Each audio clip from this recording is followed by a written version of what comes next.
the school beauty's personal bodyguard. This video is purely for entertainment and does not infringe on copyrights or laws. The rights to the novel and image belong to the original author. We do not claim ownership. Don't like waiting and want to listen to this fanfic in full now? Subscribe to our Patreon, where you'll find the best fanfics. Chapter 351, Problems with Award in Surgery. The story of Lin Yi and Tang Yun has spread throughout the school. Their relationship is no longer a secret. In front of Wang Xixing, Lin Yi announced that Tang Yun is his woman. This shocking effect makes those men and women who are in secret relationships envious.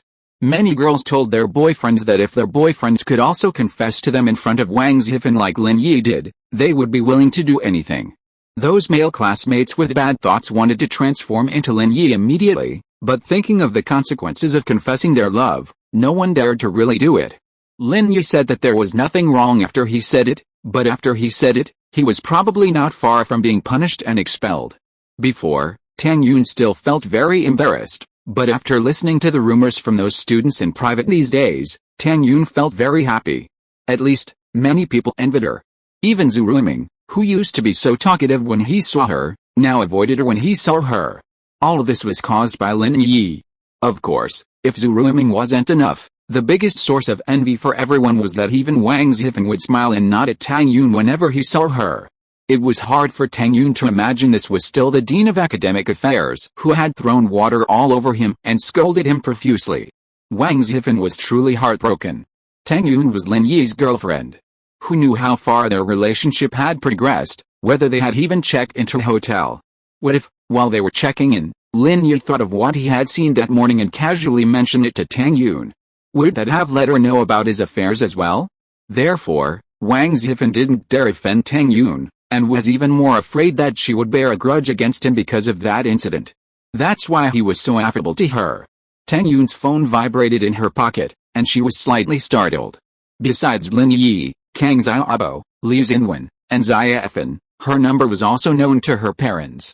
Who could have called now that she was with Lin Yi? Wait, I need to take a call. Tang Yun pulled her hand out of Lin Yi's large grasp and pulled her phone from her pocket. But it was her mother's number. Her mother should know she was at school, so why was she calling at this hour? Although a little puzzled, Tang Yun answered the phone anyway. Hello, Mom. Yuner, are you at school? Tang's mother's voice was a little anxious. Yes, I am. I'm on my way to the cafeteria. What's going on? Tang Yun was immediately puzzled by her mother's tone. Are you with Lin Yi? Tang's mother asked. Tang Yun was even more stunned. Her mother called to ask just this? To ask if she was with Lin Yi? Although she found it a little ridiculous, Tang Yun still said shyly, yes, I am. That's good. Tang's mother breathed a sigh of relief. Hey, go talk to Lin Yi. Doesn't he know someone at the hospital? Ask him to help find someone. Tang Yun felt a little unhappy at her mother's request. They'd already lent us the money. We could just go to the hospital for surgery. Why would we need to find someone? Don't you think it's trouble enough? Yuner, you don't know, the wards are very crowded right now. If you don't know anyone, you'll have to sleep in the corridor. You don't want your dad to sleep in the corridor at night, do you? Tang's mother had heard about Lin Yi asking Xia Fen for a ward. Also, for your dad's surgery, I want to find the chief orthopedic surgeon, but his schedule is full. He only does 2 surgeries a week, and they're already booked for the second half of the year. Can you talk to Lin Yi and ask him to jump the queue for your dad? Tang Yun sighed inwardly. Although she didn't want to trouble Lin Yi anymore, what her mother said was the truth. Besides, she would feel more at ease if she found a good doctor to perform her father's surgery. Lin Yi was very close to Tang Yun. While she was answering the phone, he sniffed the fragrance on her fair neck, which made Tang Yun feel a little uncomfortable. She was about to push Lin Yi away to stop him, but what her mother said distracted her and she forgot to scold Lin Yi. However, Lin Yi heard everything Tang's mother said clearly. Before Tang Yun could say anything, Lin Yi reached for her phone and said, I'll talk to Auntie. Tang Yun knew Lin Yi had heard everything. The fact that he answered the phone showed he was willing to help. She couldn't help but look at Lin Yi with gratitude. Auntie, this is Lin Yi. I was right next to you, Tang Yun, and I heard everything you said. Lin Yi smiled and said, it's just a small matter. No problem, Tang Yun blushed. She was talking to her mother on the phone, but Lin Yi had heard their conversation. How close were she and Lin Yi before? Mom wouldn't overthink it, would she? In fact, Tang's mother did, imagining her daughter and Lin Yi cuddling. However, she didn't mean to scold her. Instead, she was even happier. She was already incredibly pleased with Lin Yi, and upon hearing his agreement, she immediately beamed. That's great. Xiaolin, I'll be waiting for your good news. Yes, I'll make a call right away. Tell me the chief physician's name, Lin Yi said with a smile. The ward wasn't a problem. Xiaolin was being discharged today, so Tang Jichen could just hand the ward over. The chief physician's name is Xuanyuan, Tang's mother said. If that doesn't work, we can find a deputy chief physician. Yes, I'll give it a try. Lin Yi hung up on her mother and called Guan Zuman. Without hesitation, he explained the situation. Guan Zuman took note of Xuanyuan's name and readily agreed. Okay, it's done, Lin Yi said to Tang Yun. You can call your mother and tell her. Yes, thank you. Tang Yun didn't know what else to say. What else could she say but thank you? Don't say thank you to me in the future. It feels quite strange. Let's go on Sunday. I'll take you to meet Grandpa Guan. By the way, Guanzin's grandfather, Lin Yi said. Oh, it's Guanzin's grandfather. Tang Yun didn't know why, but suddenly felt a little disappointed. Thinking of the relationship between Guanzin and Lin Yi, Tang Yun suddenly felt a little jealous. Is this jealousy? Tang Yun shook her head. Unexpectedly, one day, she would also feel jealous. Before Tang Yun called her mother, the phone rang again. When she picked up the phone, she heard her mother's excited voice. Yuner, it's solved. You don't know, it was arranged by Dean Qin himself. Director Su said that an additional operation will be arranged next Monday. Really? That's great. Tang Yun glanced at Lin Yi, feeling even more disappointed. Maybe Guanzin is his right match? Guanzin has a good family background, and her grandfather is a leader in the medical field. She has to ask Guanzin's grandfather for help with her family's affairs. Chapter 352 A brief period of tranquility. Yuner, what's wrong with you? Why aren't you happy? A mother knows a daughter best. Hearing Tang Yun's voice sound somewhat listless, her mother immediately noticed something was amiss. Nothing, Tang Yun shook her head. Mom, then, go get Dad admitted first. I'll visit you tonight after school, okay? Go have dinner with Xiaolin. It's past midnight, so eat quickly. Don't starve. Without further questioning, Tang's mother hung up the phone and happily went to the hospital with Dean Qin to complete the admission procedures. Guan Zuman had made arrangements, and any medical expenses that could be waived were naturally waived. Dean Qin, within his duties, offered as much concession as possible. What? Are you unhappy? Lin Yi glanced at Tang Yun and smiled. No, Tang Yun, naturally unwilling to admit her inner thoughts, shook her head. Let's go eat. Lin Yi and Tang Yun arrived at the cafeteria. It was a busy time, and the place was bustling and noisy, but those who saw Lin Yi made way for him. Lin Yi's reputation at school surpassed that of the foremost ruthless young men. Zhong Pinliang and Zhu Ruiming had been beaten so hard they dared not fight back. Who would dare mess with such a man? Tang Yun and he ordered 2 vegetarian dishes and 1 meat dish, along with half a pound of rice. They found a table and sat down. 2 students were already eating, but when they saw Lin Yi approaching, they ate in quick gulps and quickly gave up their seats. Lin Yi was speechless, having never imagined his notoriety had reached such a level.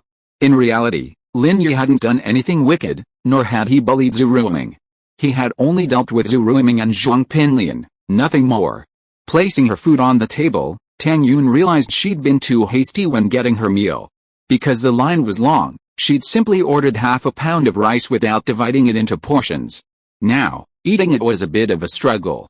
Tang Yun wanted to get another bowl to scoop out some rice, but she was afraid Lin Yi would think she didn't like eating with him. Just as she was hesitating, she heard Lin Yi say, "Let's eat the rice together, 1 side each. You don't mind me, do you?" "Yeah," Tang Yun shook her head. Since Lin Yi had said that, she couldn't reach for another bowl. Although a little shy, she agreed. Carefully, Tang Yun ate the other side of her plate of rice, feeling countless eyes watching her. While there were student couples eating in the cafeteria, few dared to eat a single plate of rice in public.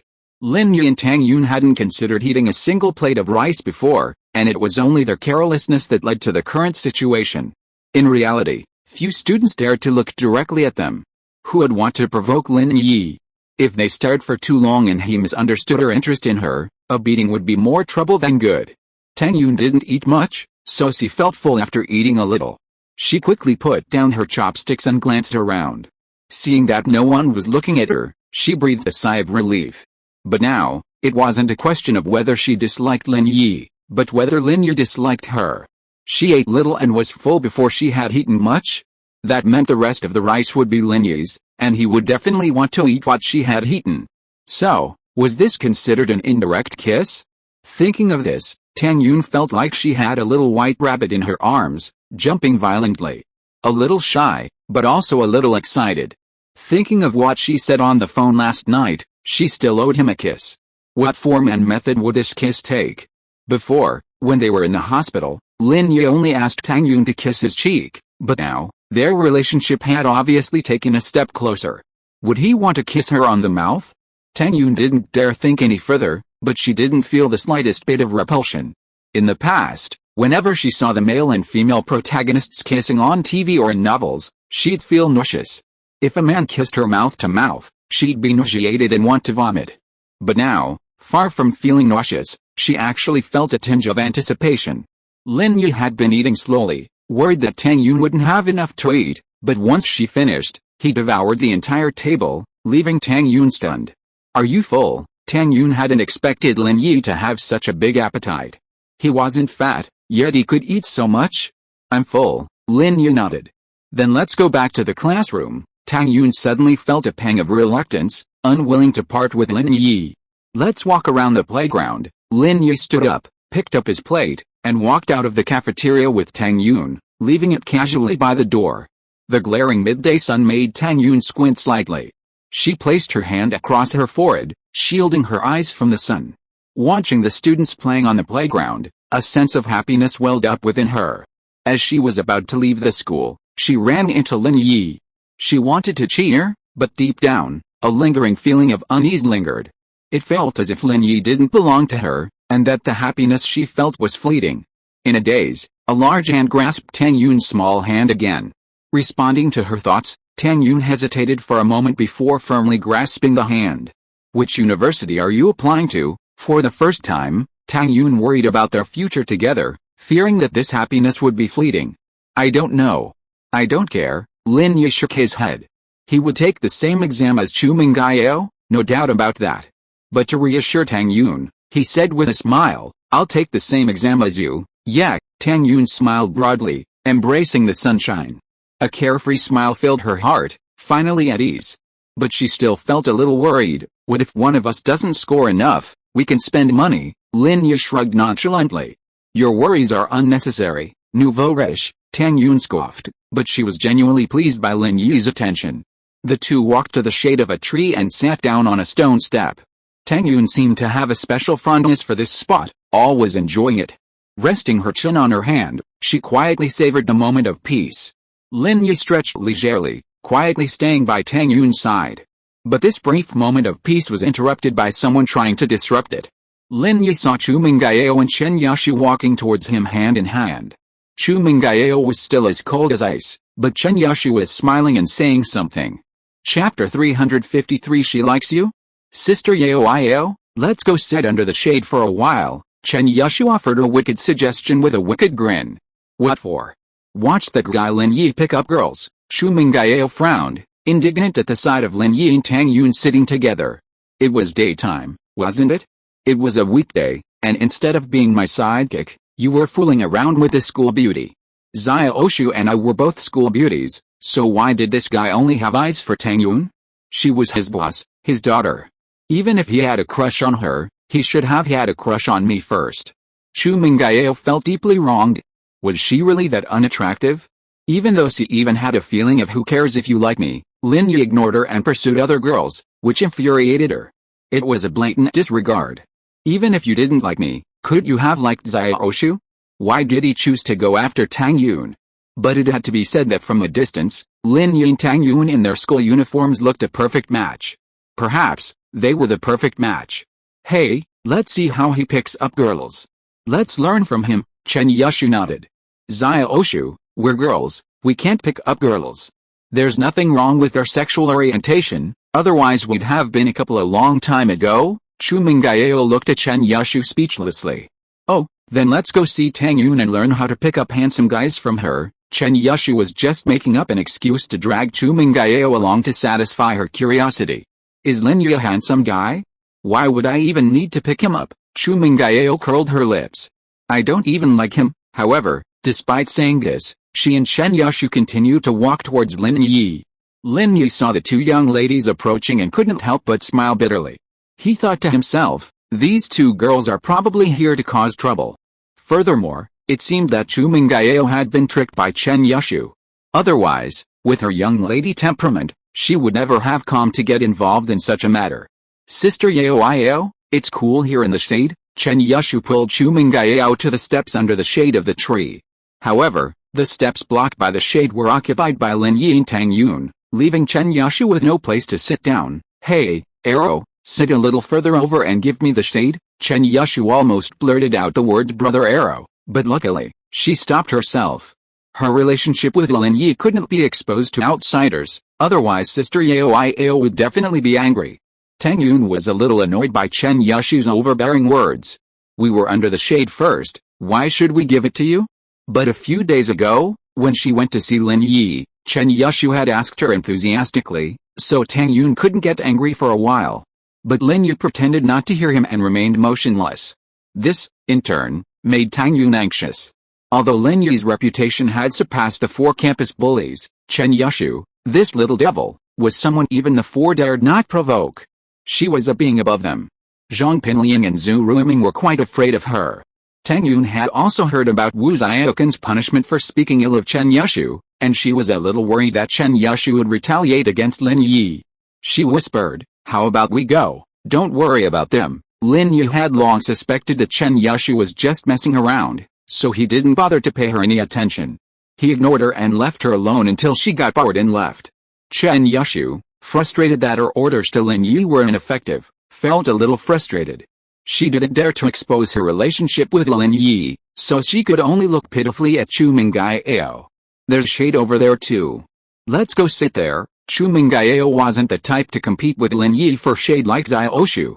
Ah, Sister Yao, but I just like it here. Chen Yushu didn't want to leave. She hadn't heard what Lin Yi and Tang Yun had said yet. Then you stay here by yourself. I'm leaving. Chu Mengyao felt a little awkward. Lin Yi was here picking up girls, and she was just standing there watching. What was going on?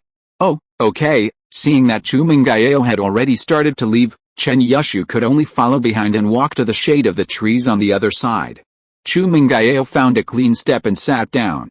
She took out her MP4 player, played an episode of Pleasant Goat and Big Big Wolf, and watched it with Chen Yushu. Although Chen Yushu's eyes were on the MP4 player, she would occasionally glance over to Lin Yi, wanting to see what he was doing. However, seeing that he was still lazy and not flirting with Tang Yun, she immediately felt that it was meaningless and her attention returned to Chu Mengyao's MP4 player. What are they trying to do? Why are they acting so weird? Tang Yun was a little confused about what Chen Yushu was up to. She ran over to scold Lin Yi, then left. What was going on? You mean Chen Yushu? Don't bother with her. That girl is always acting crazy. Who knows what she's up to all the time? Lin Yi shrugged. Tang Yun gave him a strange look. Intuitively, she felt like Lin Yi was hiding something, but she didn't know what. Are you familiar with her? We're in the same class, so of course I'm familiar with her. Lin Yi nodded vaguely. Oh, she likes you? Tang Yun insisted. Huh? Lin Yi's eyes widened, staring at her in astonishment. What did you say? She likes me. Chen Yushu had indeed confessed her feelings to him, but it was fake. Lin Yi felt that Chen Yushu probably didn't like him because she was a bit immature. She probably wasn't at the stage where she liked boys yet, right? Nothing. Tang Yun shook her head. It was just a sudden feeling that she had just had. She thought it was a little strange that Chen Yushu came to pick a fight for no reason and then left. But after thinking about it, she felt that it was impossible. How could she like Lin Yi? Lin Yi was in a bad mood because of Chen Yushu and Chu Mengyao, who were not far away. He felt like he was being watched by his boss. He stood up listlessly and said, "Let's go back to the classroom." Yeah, Tang Yun also felt embarrassed that there were two people watching him. After hearing what Lin Yi said, she stood up and walked towards the teaching building with Lin Yi. Sister Yao and Brother Arrow are gone. Chen Yushu had actually been watching Lin Yi. Let's go if we want to. Chu Mengyao frowned and continued to watch the MP4 in her hand. I thought we would see something interesting, but I didn't expect them to just sit for a while. Chen Yushu was a little disappointed. Chapter 354 The Young Lady's Concern. After school, Lin Yi first dropped Tang Yun off at the hospital before driving back to the villa. And Jianwen's car was already waiting outside. Lin Yi parked the car at the villa entrance and greeted Chu Mengyao. Since it was Chu Mengyao who agreed to attend Jianwen's dinner that evening, she didn't say anything. As Lin Yi reached the entrance, Chu Mengyao suddenly said, "Don't drink so much, and don't go to those indecent places." Huh? Lin Yi was taken aback. He hadn't expected Chu Mengyao to show concern for others. Although her tone was commanding, he could hear the concern etched in it. "Nothing, whatever you want." Seeing Lin Yi's surprise, Chu Mengyao turned away and ignored him. She had a vague idea of what Jianwen was going to do. Although she rarely participated in the activities of these wealthy children, she was familiar with their methods.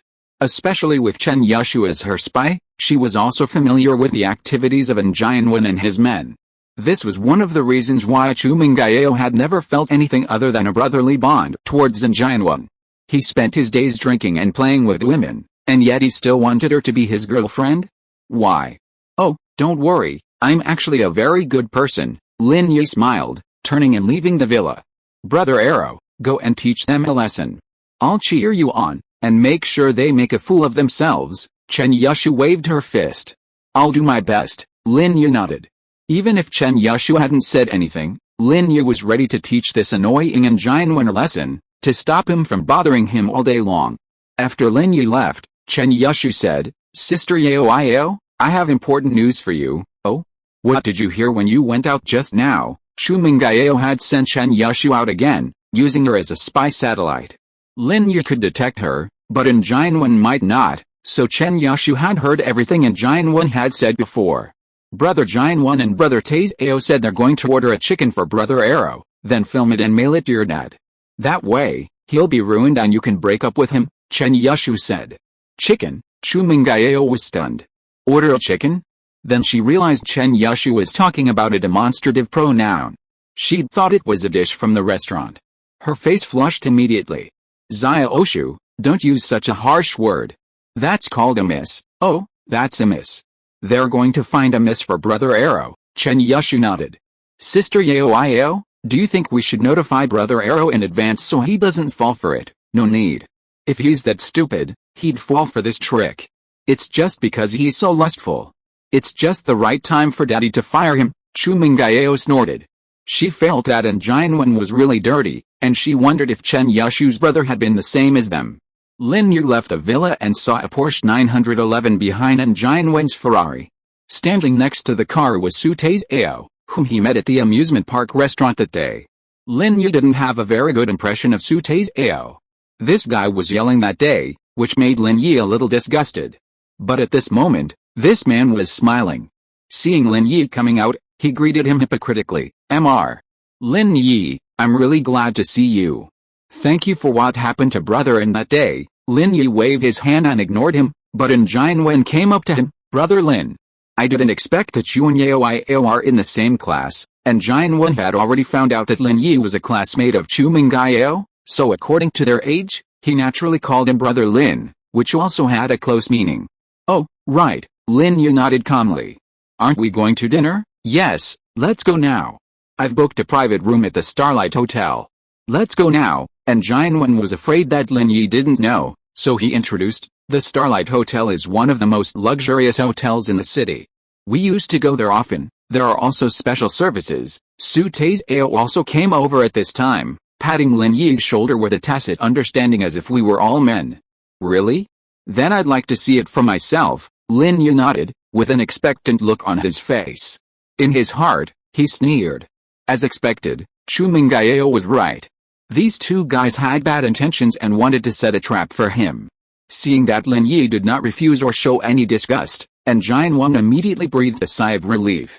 Su Tazao was also very happy. He was just worried that you would not agree. "If you agree, then it will be easy. There are plenty of shows to do, and you won't have any trouble. However, after the fun, you will have to pay a price," Haha. Let's go now.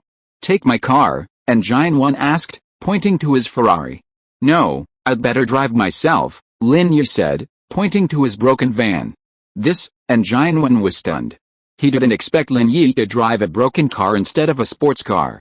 He was a little surprised, but since Lin Yi wanted to, he didn't say anything. Okay, it's more convenient to drive your own car, and Xuanyuan and Su Tai got in the car, started the car, and drove towards the Starlight Hotel, while Lin Yi followed behind. The Starlight Hotel is worthy of being one of the most luxurious high-end hotels in Songshan City. It integrates dining, entertainment, KTV, and nightclubs. The parking lot alone is as big as a playground. And Xuanyuan and Su Tai drove into the parking lot early. Lin Yi followed in, but was stopped by a security guard. Hey, a delivery man is going through the back door. The security guard glared at Lin Yi. Are there any rules? Are you new here? Delivery. Lin Yi was stunned, and knew that the security guard had misunderstood. He shook his head and said, I'm here to eat. Eat? The security guard was stunned after hearing what Lin Yi said, and then burst into laughter. You drive this broken car to eat?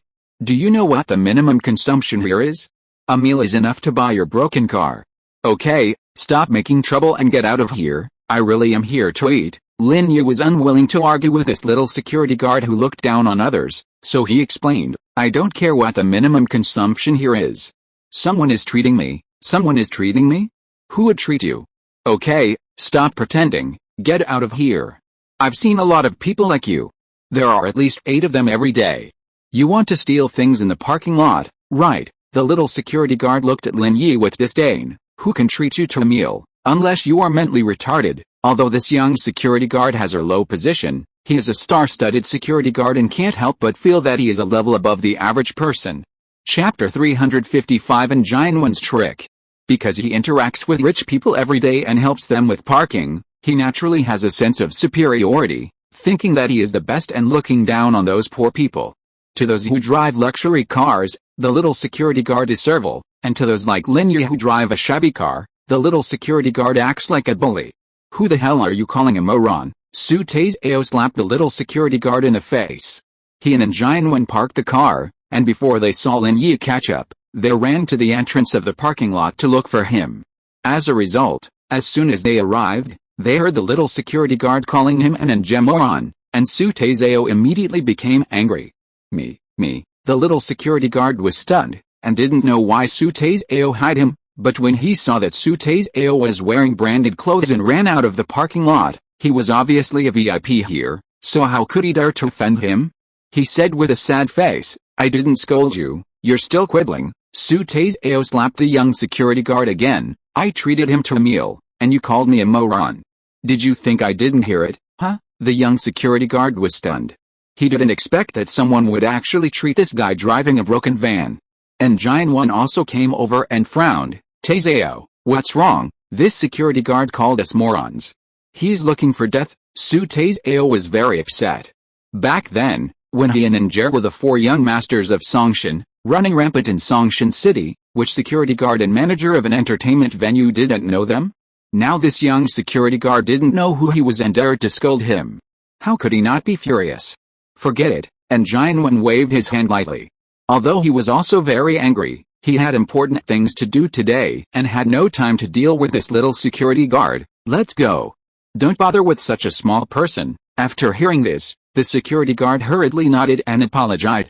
Although he was so respectful to Xuanyuan and Su Tai's AO, when he looked up, he looked at Lin Yi with resentment. He didn't think Lin Yi was a rich man. Looking at Lin Yi's appearance, he was just a poor student driving a broken van. Who knows how many hands it took. So he didn't dare to offend Xuanyuan and Su Tai's AO, but in his heart he wanted to vent his resentment on Lin Yi. He thought about puncturing his tires later. Anyway, the parking lot was so big, he didn't know who did it, so he could only blame himself for being unlucky. Lin Yi's senses were so sharp, how could he not feel the hatred of this little security guard? But he didn't care and said lightly, just keep an eye on the car. If there's any problem with the car, I will hold you accountable. The little security guard smiled bitterly, but he didn't expect Lin Yi to see through his thoughts. While he was annoyed, he could only accept his fate. How could he know that Lin Yi was unwilling to argue with him? Otherwise, he would have been lying on the ground. and Xuanyuan took Lin Yi to a private room on the 4th floor. The 4th floor was where the top-level private rooms were located, and above the 4th floor was the entertainment city. The private room was very large and spacious, and the floor-to-ceiling windows could directly see the night view of the shaped fountain in the city center, not far from the hotel. It was a very good location. It seemed that ordinary people really couldn't book such a private room. "Brother Lin, please take a seat. Don't be polite, however," and Xuanyuan seemed accustomed to the night view. He casually placed his phone on the table and sat down in the seat. "It's been a while since I've been in this private room. Over 3 years, right? Yeah, brother, and remember how majestic we were back then, the 4 young masters of Songshan. Now those little security guards are bullying us," Su Taizao said angrily. It's because Brother Lin's clothes were a little too plain, and his car was a little special, so that security guard looked down on him, and Xuanyuan smiled and deliberately made a subtle sarcastic remark to Lin Yi. Lin Yi naturally understood that and Xuanyuan was mocking him for being poor and unworthy of being with Chu Mengyao, but he didn't mind. He was here today because the eldest lady had sent him here, and he wanted to teach them a lesson on behalf of Chen Yushu. Everything else was secondary. Besides, Lin Yi had even disguised himself as a beggar during his missions before, so why would he care about these cold stares? So Lin Yi didn't take what the young security guard said before to heart at all. That's right, Su Taizao immediately understood what Xuanyuan meant, and then laughed. "Brother Lin, you have to ask Ao to buy you some nice clothes, otherwise it will be embarrassing to go out like this. I bought them, but I didn't wear them." Lin Yi smiled, and naturally understood what the two meant, and replied lightly. Chu Mengyao did buy clothes for Lin Yi, but Lin Yi usually wore school uniform when he went to school. "Taizao, brother Lin, this is called low-key. How does the saying go? It's called pretending to be a pig and eating the tiger," and Xuanyuan explained with a smile. "Yes, that's right. It's pretending to be a pig and eating the tiger. Low-key pretending," Su Taizao also nodded. The two of them were naturally speaking in a sarcastic way. In their opinion, Lin Yi couldn't pretend even if he wanted to. Lin Yi didn't explain. "Just laugh, I'll make you cry later." And Xuanyuan made a few jokes about Lin Yi, and he felt relieved. However, he didn't dare to be too explicit, fearing that Lin Yi would get angry and leave. So, without waiting for Lin Yi to speak, he raised his hand and asked the waiter to serve the dishes. The dishes had been ordered beforehand, and Xuanyuan had called the hotel to prepare them in advance before leaving Chu Mengyao's villa. So after Xuanyuan instructed the waiter, the delicious dishes were placed on the table one after another. And Xuanyuan secretly pressed the record button on his phone. He had placed the phone on the table on purpose. He pointed the camera on his phone at Lin Yi, ready to record this guy's embarrassment. In Xuanyuan's opinion, Lin Yi should have never eaten such delicacies.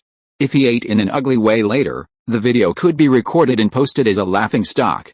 Of course, this was not the main point. The exciting program that would be arranged later was the highlight. "Brother Lin, don't be polite. There are only 3 of us, so there aren't many rules. Let's get ready and eat," and Xuanyuan raised his glass. "Here, I'll toast you. You saved my life last time. I won't say any more thanks, everything speaks for itself, it's just a piece of cake, and it was Yao's order." Lin Yi naturally raised his glass, took a symbolic sip, put it down, and slowly began to eat his food. Seeing that Lin Yi didn't devour the food as he had imagined, and Xuanyuan was a little disappointed, but he thought of the exciting things to come, so he calmed down and said, "Brother Lin, how about we call a few girls to help us have fun? It's no fun just the 3 of us drinking. Does anyone have any recommendations? Please give this book a few votes." Chapter 356 Looking for Opportunities. "Wait a minute, eat something first. I'm hungry." Lin Yi waved his hand perfunctorily. "That's fine. Let's eat first," and Xuanyuan thought Lin Yi was probably really hungry. He had just finished school and hadn't had dinner, so it wouldn't be too late to let him eat for a while.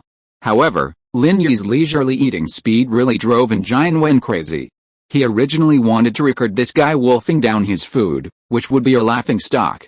But in the end, this guy ate very beautifully. Although he ate a lot, he gave people a very elegant feeling. And Xuanyuan had to give up recording. Wouldn't it be a waste of memory? What if he couldn't record Lin Yi when he was playing with the lady? When they were almost done eating, Lin Yi took a sip of the red wine in his glass and wiped his mouth, not bad. The chef of this Starlight Brilliant Hotel is amazing, and the food tastes great, of course, otherwise this place wouldn't have become our base, Su Taizao said proudly. Back then, the 4 young masters of Songshan often came here to get together. Brother Lin, we're full, how about some activities? And Xuanyuan looked at Lin Yi with a smile, thinking that if this kid turned around and left after eating and drinking, he would have treated him to a meal in vain and still not gotten a word out of him. Oh, that's fine, but wait, I need to go to the bathroom. Lin Yi turned and was about to leave the private room because the phone in his pocket was already vibrating. It should be Chu Mengyao or Chen Yushu calling, and Lin Yi didn't want to answer it in front of Xuanyuan and Su Taizao. Isn't there a bathroom in this private room? Su Taizao said, pointing to a small door in the room. I'm not used to using a sit-down toilet. Lin Yi smiled. I ate too much, and my stomach feels a little uncomfortable. Haha, good then, go quickly and be back soon. Su Taizao smiled in understanding after hearing Lin Yi's words. Some people are used to squat toilets and don't like sit-down toilets, which is normal. While Lin Yi was out to use the restroom, and Xuanyuan wanted to discuss the next countermeasures with Su Taizao. They wanted Lin Yi to find a prostitute and record the process. It didn't matter whether he was Chu Mengyao's boyfriend or not. As long as the video was given to Chu Pengzhan, he would be finished. Lin Yi walked quickly to the bathroom and answered the phone. Sure enough, it was Chen Yushu calling. Brother Arrow, I'm questioning you on behalf of Sister Yao. Chen Yushu said seriously, did you find a prostitute? Haha, not yet. Lin Yi smiled, just finished eating. Sister Yao said you're not allowed to. If you do, don't come back. Just as Chen Yushu finished speaking, Chu Mengyao's voice rang out from the other end. Zia Oshu, what are you talking about? I didn't say that. Brother Arrow, have you taught those two a lesson? Chen Yushu asked with a grin. I haven't found an opportunity yet. Let's wait and see. Lin Yi couldn't just beat them up, right? He had to have a reason. Lin Yi didn't want to cause trouble for Chen Yushu's words. These two guys were clearly a level above Zhong Pinliang and Zhu Ruiming. It would be best if they suffered a loss in silence. Well, then you must teach them a lesson, Chen Yushu said. I'm hanging up now. Hurry. Lin Yi hung up the phone and walked out of the bathroom. As he walked, he was thinking about a plan when he suddenly heard a familiar name from the private room he was passing. Brother Chihua, what do you think of these two girls? They are top-notch, the best here. I paid a huge price to get them out. A flattering voice came from the private room. Although the voice was humble, it was loud and obviously a bit unscrupulous. Well, not bad. A man's laughter came from the private room. It was the voice of Li Chihua that Lin Yi met that day. Lin Yi stopped in his tracks. Li Chihua was also eating here? What a coincidence. I wonder how he felt after having defeated 2 yellow rank masters. He still had the interest to come here and play with the best. You are twins again. What are your names? Li Chihua was obviously interested and her lustful voice rang out. My name is Zuxu and her name is Huahua, the bolder of the twin sisters said softly. Yes, Zuhua, what a great name. Li Chihua burst into laughter. Come on, pour me a glass of wine. A faint smile crossed Lin Yi's lips. He made up his mind and quickly returned to his private room. And Xuanyuan and Su Tai had already discussed it before. They must find a little sister for Lin Yi. Even if he didn't want to find one, they would persuade him to find one. Otherwise, his trip would be in vain. So they decided that if Lin Yi didn't find one, they would trick him into getting drunk and then force him to find one. No matter what, he couldn't escape tonight. Lin Yi pushed the door and walked into the box. And Xuanyuan waved to Lin Yi enthusiastically. Brother Lin, come quickly. I have already asked the hotel manager to find some exciting girls for us. Great. Lin Yi immediately pretended to be overjoyed, grinning. I've had enough to eat and drink. It's a good time to play with girls. Great. So generous. And Xuanyuan was also very happy after hearing this. He was worried that Lin Yi would not find one before, but this time he took the initiative to ask for it, which just happened to suit his wishes. So he said, the girls in this hotel are of good quality, you will have a great time. Well, I've heard about it a long time ago, but brethren, I have a relatively high taste, and I don't look down on ordinary stuff. Lin Yi shook his head and said, you also know that I usually deal with school beauties. I understand this. Don't worry, I will definitely find the best one for you. And Xuanyuan thought to himself, I'm not afraid of you being picky, I'm just afraid that you won't find one. As long as you have this mind, I can always let the hotel manager find you a satisfactory one.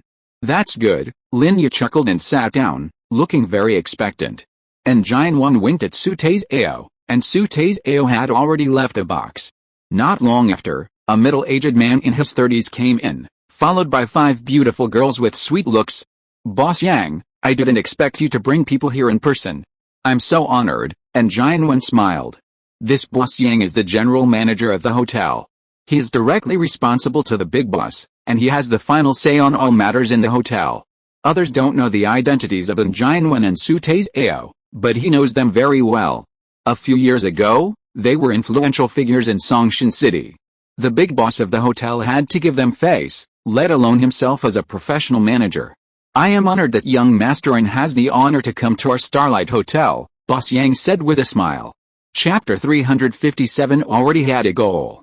Young Masterin, take a look at these. Are you satisfied? Boss Yang beamed, presenting the beauties behind him. Haha, Brother Lin is the guest today. Brother Lin, take a look first and see if you like them, and Jianwen nodded at Lin Yi, signaling him to choose first. Oh, can I pick 2? Lin Yi glanced at them and asked. Of course, Su Taizao nodded repeatedly. He'd been worried Lin Yi wouldn't pick any, but now, let alone 2, even taking them all would be fine. The messier it would be. The more convincing it would be when he showed them to Chu Pengzhan. That's great, Lin Yi smiled. But, to be honest, I don't really like any of these. Lin Yi's words made Jianwen and Su Taizao frown. Wasn't Lin Yi too picky? These 5 girls, while not exactly stunning beauties, were nonetheless top-notch beauties after meticulously applying makeup. How could Lin Yi not be attracted to any of them? Was he really too picky, or was he doing it on purpose? However, no matter what, Jianwen had no choice but to ask General Manager Yang to change people. Jianwen pretended to be angry and said, General Manager Yang, what's wrong with you? Are you not giving face to me, young Masterin, because I haven't been here for a few years? Are you using this kind of stuff to fool us brothers? I dare not, General Manager Yang said in a sweat. I'll go and change it now. These 5 girls are really not the top-notch stuff in the Starlight Brilliant Hotel. Because Su Taizao had asked him to find a few good stuff to entertain the guests, General Manager Yang thought that these 5 people were enough and didn't think too much. Unexpectedly, this guest was a picky guy, and this time he annoyed young Masterin.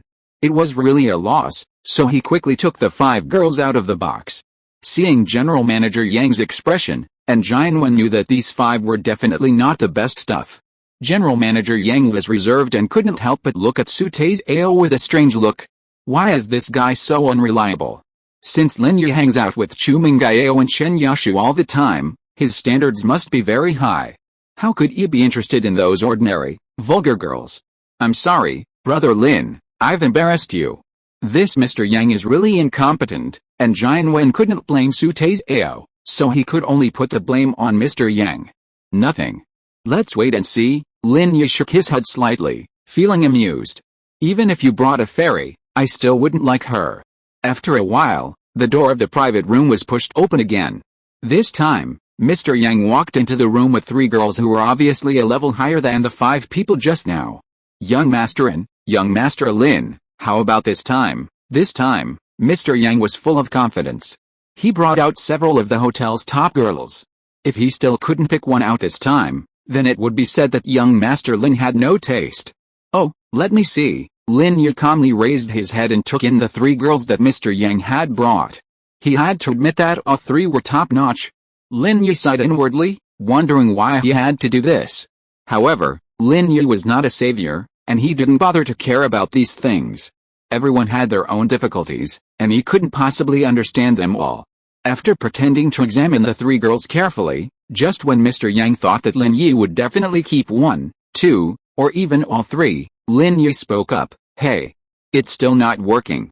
Mr. Yang, are you hiding something, huh? Mr. Yang was stunned, and immediately felt a little unhappy. Hidden something? What? Young Master Lin hasn't found anyone he likes yet. At this moment, even Jianwen and Su Taizao felt that Lin Yi was too picky. Was this guy just going through the motions to appease them? Was he really not looking for anyone? Jianwen secretly suspected it, but he couldn't say it out loud. What if Lin Yi really was that picky?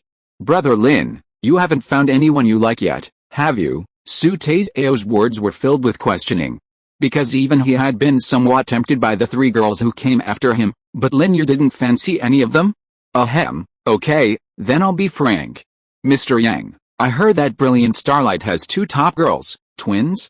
Zuxu and Huahua. Lin Yi feigned displeasure. I've heard of you for a long time. It can't be just a rumor, right? Lin Yi's words startled Mr. Yang, and Xuanyuan, and Su Taizio as well. Mr. Yang was stunned because it turned out that Lin Yi wasn't picky, but had already had a target in mind. Perhaps because of face, he didn't point it out directly, but through this gesture of dissatisfaction, he hinted to himself, asking him to change to a better one. And Xuanyuan and Su Taizio, who hadn't been here for years, had no idea who the top girls had become. So when they heard Lin Yi mention these two names, they thought to themselves, it turns out this guy's an expert. What made Xuanyuan and Su Taizio happy the most was that Lin Yi was not deliberately playing tricks on them, but had already had a target in mind. Maybe he was too embarrassed to say it directly before, but under Su Taizio's questioning, he finally said it out. But that's not a problem, this is easy to do, as long as Lin Yi points out the names, that's it. Boss Yang, Azuxu and Huahua the top stars here, and Xuanyuan looked at Boss Yang and asked indifferently. He was a little annoyed in his heart. Even if he hadn't been here for a few years, he was still one of the 4 young masters of Songshan. He was a well-known young man in Songshan City. Boss Yang actually dared not give him face. He had already asked him to change people, but he still dared to hide it. He really didn't take him seriously, right? Seeing Xuanyuan angry, President Yang's heart sank, knowing he had misunderstood. He hurriedly explained, Young Masterin, don't be angry. Zuxu and Huahua are indeed our top customers, but they've already been taken by other customers for a large sum of money. A large sum of money? Humph, let them come over, and I'll give them an even larger sum. Isn't it just money? Young master, I have plenty, and Xuanyuan was immediately anxious upon hearing this.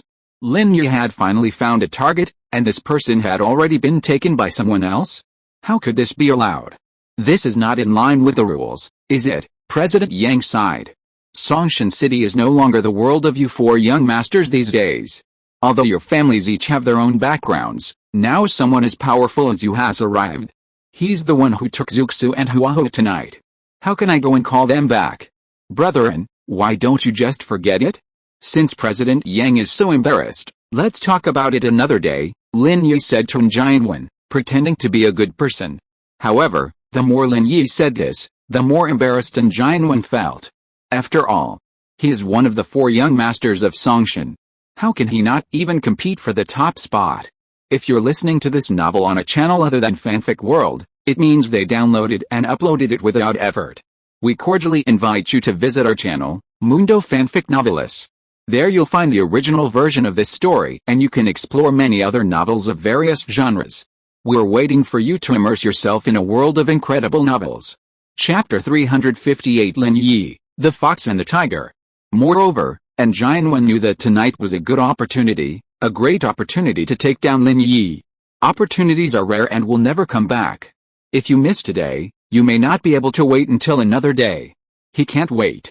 Since Lin Yi already has a goal, he must let him achieve his wish so that he can operate it better. Brother Lin, don't worry, leave this matter to me. In this Songshan City, I still have some face, Xuanyuan said lightly, and glanced at Mr. Yang. Mr. Yang, don't you want to give me this face, young masterin? It's not that I don't want to, it's that I can't call people back from their box. Mr. Yang smiled bitterly and said, they are not easy to mess with either. Oh? So you mean, we are easy to mess with? Su Tai was already furious, and he really wanted to slap Mr. Yang. He and Brotherin are the 4 young masters of Songshan. Who dares not to give face? This Mr. Yang can't offend any of them, so he can only smile bitterly. Brotherin, it seems that your face is not very useful, why don't you just forget it? I'm afraid that things will get out of hand. Lin Yi looked at Xuanyuan weakly and persuaded him. It's okay, Xuanyuan was provoked by Lin Yi and immediately stood up and asked Mr. Yang, no need for you, just tell me which box they are in, I will find them myself. In this Songshan City, except for my brother Chen, no one dares to snatch women from me. In the 418 box, Mr. Yang said, young masterin, I'll leave first, don't say it was me who said it, let's go. Xuanyuan waved his hand impatiently, secretly cursing him as a coward. Then he said to Su Taizao, "Let's go and snatch women from brethren." "Hey, okay." Su Taizao also stood up, eager to try. In the past few years, they have done a lot of such domineering things, so they don't care at all, and they are not afraid of getting into trouble. Most people will take the initiative to calm down when they hear the name of the 4 young masters of Songshan, and no one will argue with them or cause trouble. "Brother Lin, are you going?" And Xuanyuan glanced at Lin Yi, who was sitting on the chair. "If you are a man, you have to be passionate. Even if you don't take action, you should watch from the side. Then I'll go and take a look." Lin Yi stood up excitedly. "Actually, I'm still looking forward to this kind of passionate scene, but I didn't dare before." No problem, just watch in a while." Su Taizao laughed. "See how our 4 young masters of Songshan step on people." Su Taizao also pretended to be very righteous. Only in this way could he let Lin Yi relax his vigilance and let them easily film his ugly appearance in a while.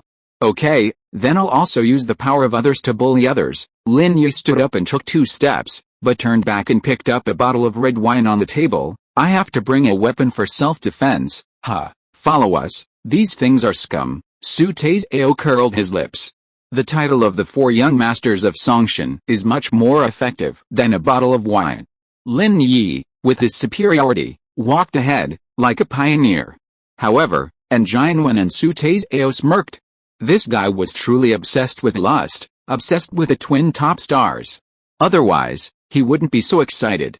Lin Yi reached the door of the 418 private room but stopped, waiting for Xuanyuan and Su Taizao to approach.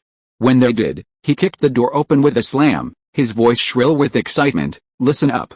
Everyone inside. Send Zuxu and Huahu out to our young master, or I'll make you pay." With that, he slammed the bottle into Li Chihu's face, causing a bloody nose. Lin Yi's voice was deliberately sharp, fearing that Li Chihu would recognize his voice. After throwing the bottle, Lin Yi quickly dodged and hid behind Xuanyuan and Su Taizao. Xuanyuan and Su Taizao, however, paid no attention to Lin Yi's behavior. They thought he was trying to show off, but was a coward, using his power to bully others. Xuanyuan and Su Taizao entered the private room. With Lin Yi's good start, Xuanyuan pointed at the 2 twin girls in the room and said proudly, "I'm taking these 2 girls tonight. Do you have any objections?" Xuanyuan had said this often a few years ago, and it came out smoothly now. He took a look at the so-called Zuxu and Huahu. They were indeed sweet and beautiful, no less beautiful than the 3 girls that Mr. Yang would bring later.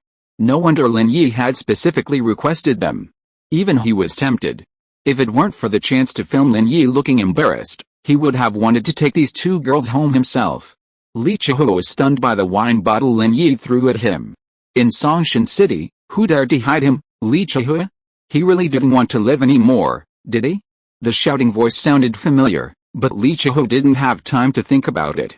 When he looked up at the door, he saw Xuanyuan and Su Taizao coming in. Li Chihu thought that the wine bottle was thrown by the 2 of them, and he was immediately furious. There were actually such ignorant people who dared to snatch a woman from him? Beat them to death. Beat them to death. Li Chihu covered his bleeding nose, pointed at Xuanyuan and Su Taizao, and said angrily, "They beat them so hard that they don't recognize each other." Although the 2 yellow rank masters around him were killed by Lin Yi, Li Chihu had other thugs around him.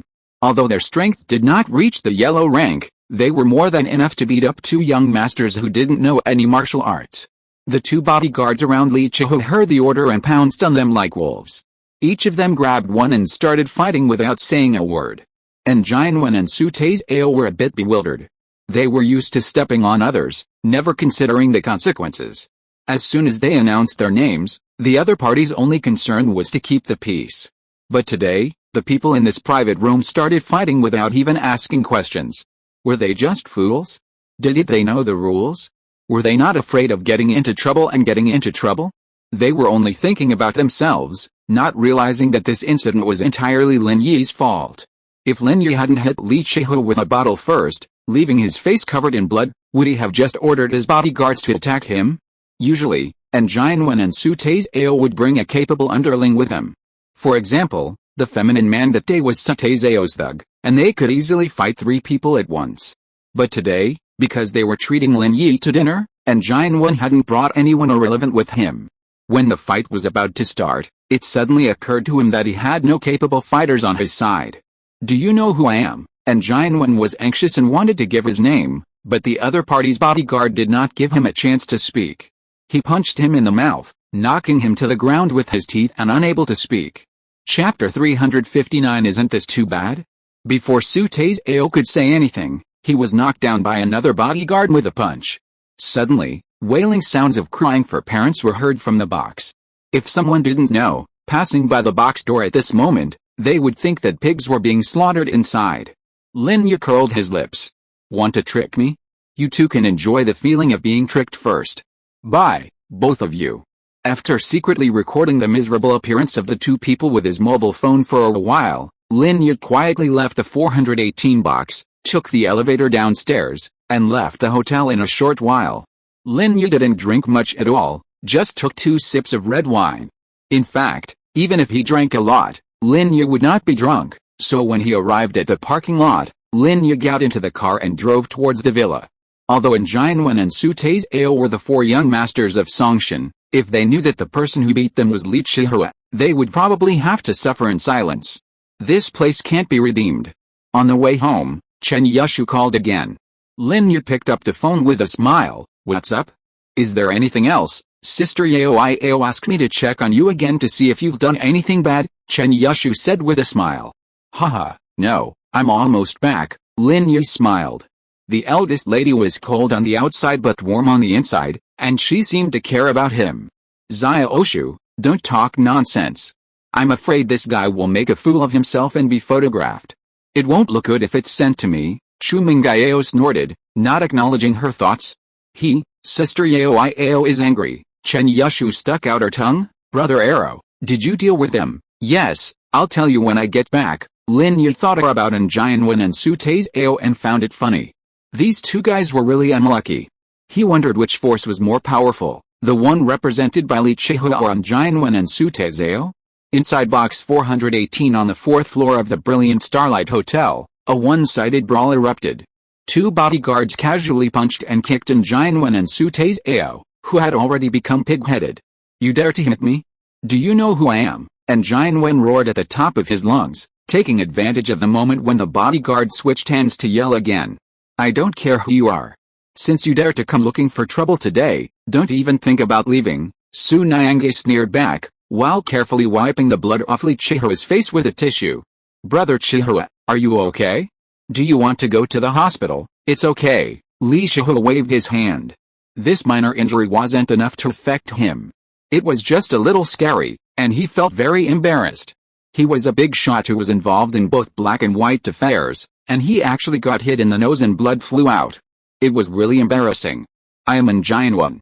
Xuanyuan from the 4th young master of Songshan. How dare you hit me?" And Xuanyuan continued to yell while he still had the chance to speak, but he was afraid that the bodyguard might punch him in the mouth again and make him mute. "Wait," Li Chihua was slightly startled after hearing what Xuanyuan said, and quickly waved his hands, signaling the 2 bodyguards to stop fighting. "What did you say?" "Who are you?" "I am Su Taizao, the 3rd of the 4 young masters of Songshan." "He is Xuanyuan, brethren." Su Taizao struggled to get up from the ground, pointing at Li Chihua with a ferocious face. "How about it? Are you scared?" "Not that scared, but there seems to be some misunderstanding." Li Chihua stood up and walked to the man who claimed to be Xuanyuan. "Are you really Xuanyuan?" "Nonsense." And Xuanyuan wiped the blood off his face, and said with a gloomy face, "Do you want to see your ID card?" "No need. Since you said so, then I believe it. Let me introduce myself first. My name is Li Chihua." Li Chihua waved his hand and asked the 2 bodyguards to help Xuanyuan and Su Taizao up. "I don't give a damn who you are. What Chihua, or de Jiao, or de Shenpao. You dare to hit me? Wait for your house to be raided tomorrow," Su Taizao yelled fiercely. "Taizao, stop arguing," and Xuanyuan frowned when he heard Li Chihua's name. He looked up at Li Chihua. Sure enough, he looked very similar to the Li Chihua he had seen in the information, except that the current Li Chihua just had a broken nose. "Are you brother Chihua?" "Yes, I'm Li Chihua," Li Chihua nodded. "Young master Wen, I think there might be a misunderstanding. You asked me to meet you at the nightclub on the 5th floor here at 9 o'clock tonight. Why did you come to my box early?" "I invited a friend to dinner and he said he liked these 2 girls." "Eh? Where is he? And Xuanyuan turned around and found that Lin Yi had disappeared. This misunderstanding was huge. The owner of this box was actually Li Chihua. Then, this beating was probably in vain. And Xuanyuan was still swearing in his heart before, that as soon as he walked out of this box, he would mobilize his men and horses over, and he would never let the people in this box have an easy time. It would be a bargain for them to catch them and cut off their kidneys. But now, he could only swallow this breath in his stomach cowardly. Invite friends to dinner? Li Chihua frowned slightly. Before, who threw the wine bottle in? It was my friend. At this point, and Xuanyuan suddenly shouted twice towards the corridor, Lin Yi? Lin Yi, Lin Yi? The friend you invited is called Lin Yi. Li Chihua's pupils suddenly contracted. You mean, the wine bottle was thrown in by Lin Yi? What? Brother Chihua, do you know Lin Yi? And Xuanyuan heard Li Chihua's tone, as if he knew Lin Yi. I know him. How could I not know him? Li Chihua sneered. Not only do we know each other, we're archenemies. Young Master Wen, it's certain that you've been tricked by that Lin Yi. After hearing what Li Chihua said, and Xuanyuan also fell into deep thought with a gloomy face. He wasn't stupid either. After connecting the strange things before and after, he immediately came to a conclusion. That was Lin Yi doing it on purpose. He probably already knew that Li Chihua was in this box, and he also knew that the top girls Zuxu and Huahua were also there, so he deliberately called these two top girls, and then used himself and Su Tei's Ao as pawns and sent them to Li Chihua's box. In the end, a bottle of wine intensified the conflict, and when the two of them stupidly went in to get him, Lin Yi ran away. Damn it, and Xuanyuan gritted his teeth in anger. This time, he was indeed tricked by Lin Yi. This kid is so mean. If Xuanyuan guessed correctly, Lin Yi had no intention of calling her miss from the beginning. Instead, after going to the bathroom and seeing Li Chihua and Zuhuahua, he suddenly came up with such a mean trick. Chapter 360, Beaten in Vain. But Lin Yi didn't know that Xuanyuan and Li Chihua actually knew each other and had even arranged to meet that evening. Lin Yi's thinking was that even if Xuanyuan and Su Tei's Ao weren't beaten to death, they would have been crippled by Li Chihua's men. Li Chihua was a man who couldn't help but react after being punched in the nose and bleeding. Young Master, I can only apologize for what happened before. I hope you don't mind, but I've become like this. Li Chihua pointed at his face and shrugged. While the forces behind Li Chihua were not weak, the N family to which Xuanyuan belonged were also not weak. And with Su Tei's Ao now being part of the Su family, Li Chihua had no reason to foresee a feud. Besides, the two had no grudges at all and were even working together. It was that bastard Lin Yi who caused all this. It doesn't matter, and Xuanyuan waved his hand. A true man can bend and stretch. He also knew that today's incident wasn't Li Chihua's fault. Anyone to blame was Lin Yi. That guy was simply too wicked. Su Tei's Ao was a bit indignant. Although Lin Yi had caused this, you couldn't just hit someone without knowing the truth, right? Besides, he had never heard of Li Chihua, so who knew who he was? But seeing that Xuanyuan didn't care, he couldn't say anything else and could only sit aside in anger. Fortunately, the beating wasn't too serious, his face was just covered in a pig's head. Zuxu, Huahua, go and accompany this young Master Su to cool down. Li Chihua saw the resentment in Su Tei's Ao's heart and waved to the twin top performers, indicating that they should accompany Su Tei's Ao. Although Su Tei's Ao had been covered in a pig's head, Zuxu and Huahua were not stupid. They knew that this man was of status and could be on equal footing with Li Chihua, so how could it be easy? Besides, he was a pig's head now, but he had been a handsome guy when he first came in, so accompanying him was not a disadvantage. Young Master Su, two swaying figures surrounded Su Tei's Ao. Su Tei's Ao had initially harbored resentment, but now that Li Chihua had offered both top prostitutes to him, any remaining resentment vanished. He was a simple man, his purpose in coming to the private room was to snatch a woman, and now that his goal had been achieved, he felt safe. Su Tei's Ao naturally said nothing about Li Chihua's thoughtful gesture, happily embracing the two top prostitutes and entering the lounge within the private room. Li Chihua smiled faintly. He knew what Su Tei's Ao was thinking, but he didn't take him seriously. The person he truly valued was Xuanyuan, the one who could bring him benefits. Young Master, with all due respect, why are you treating Lin Yi to dinner? Are you friends with him? Li Chihua needed to clarify Xuanyuan's relationship with Lin Yi. Although Xuanyuan had been furious after being tricked by Lin Yi, it was only superficial. Who knew if there was a deeper connection between them? Now he was going to cooperate with Jianwen. If Jianwen and Lin Yi were really friends, then this cooperation might not be able to continue. Friends? Jianwen sneered. Love rivals? More like. Oh, Li Shihua narrowed his eyes. He caught a useful piece of information. I was wondering why he would frame you. I underestimated this kid's IQ. It seems that he always knew I had bad intentions towards him. After eating me, he set a trap for me, Jianwen said angrily, Brother Chihua, you and Lin Yi. Lin Yi is Chu Mengyao's bodyguard. We wanted to kidnap Chu Mengyao to achieve some goals, but Lin Yi ruined it, Li Shihua said lightly. He naturally would not tell others about such a shameful thing as the death of 2 yellow rank masters. Now that the plan had failed, Jin Guobang had lost the qualifications to deal with Chu Pengzhan. Li Shihua was too lazy to bother with Chu Mengyao, but he had to avenge Lin Yi.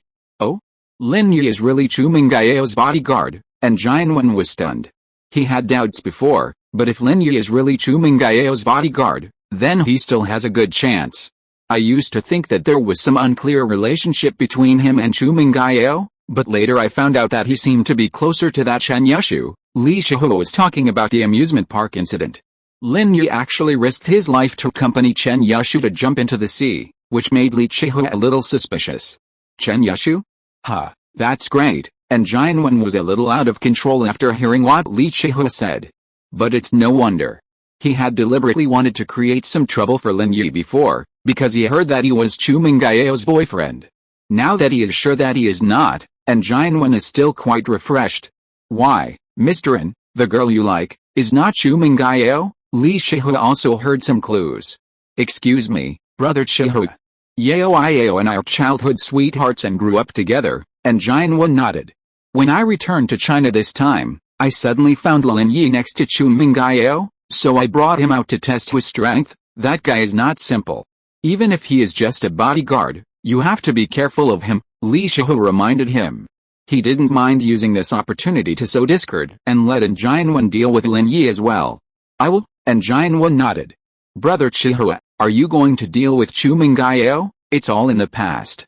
The plan has been terminated. You don't have to worry, Li Shihua smiled.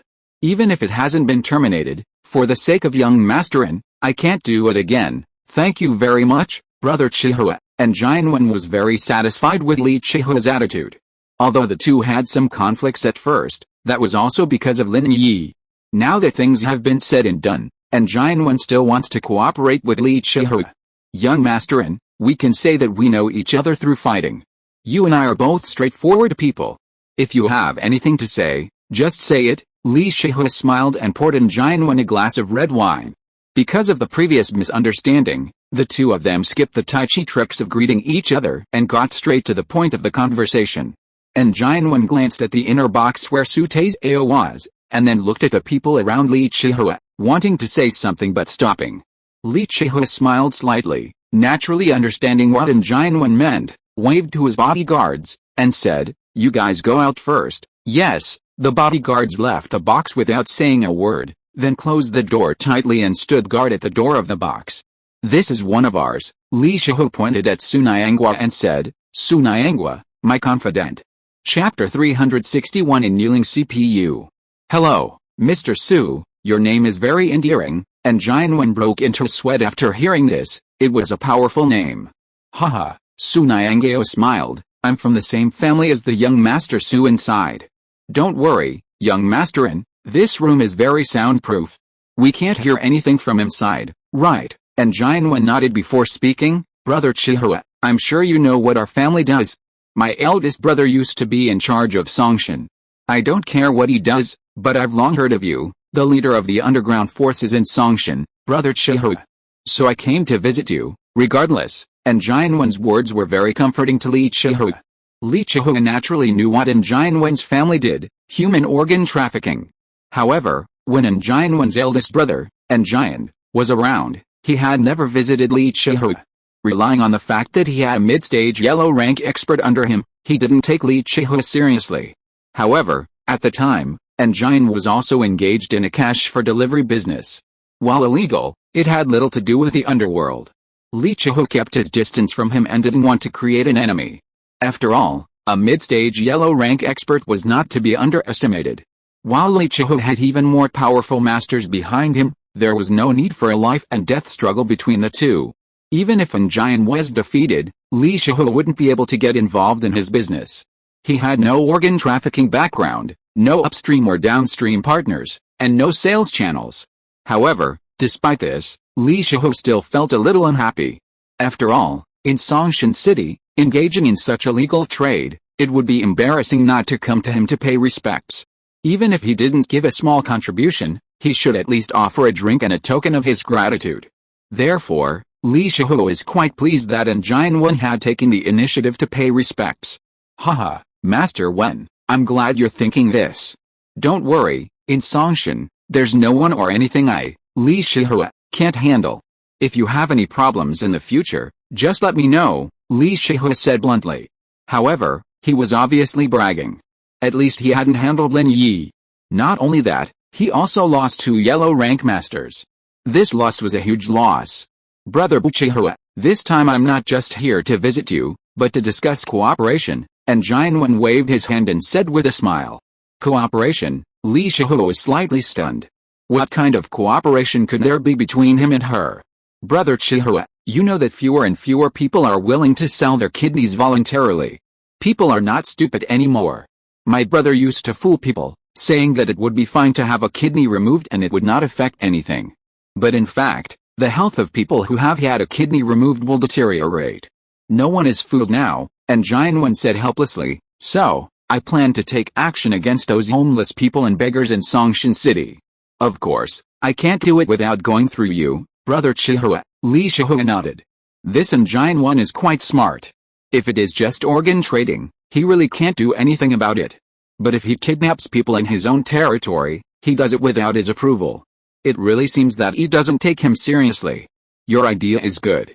No one will notice those beggars and homeless people even if they disappear, Li Chihu nodded. What do you want me to do?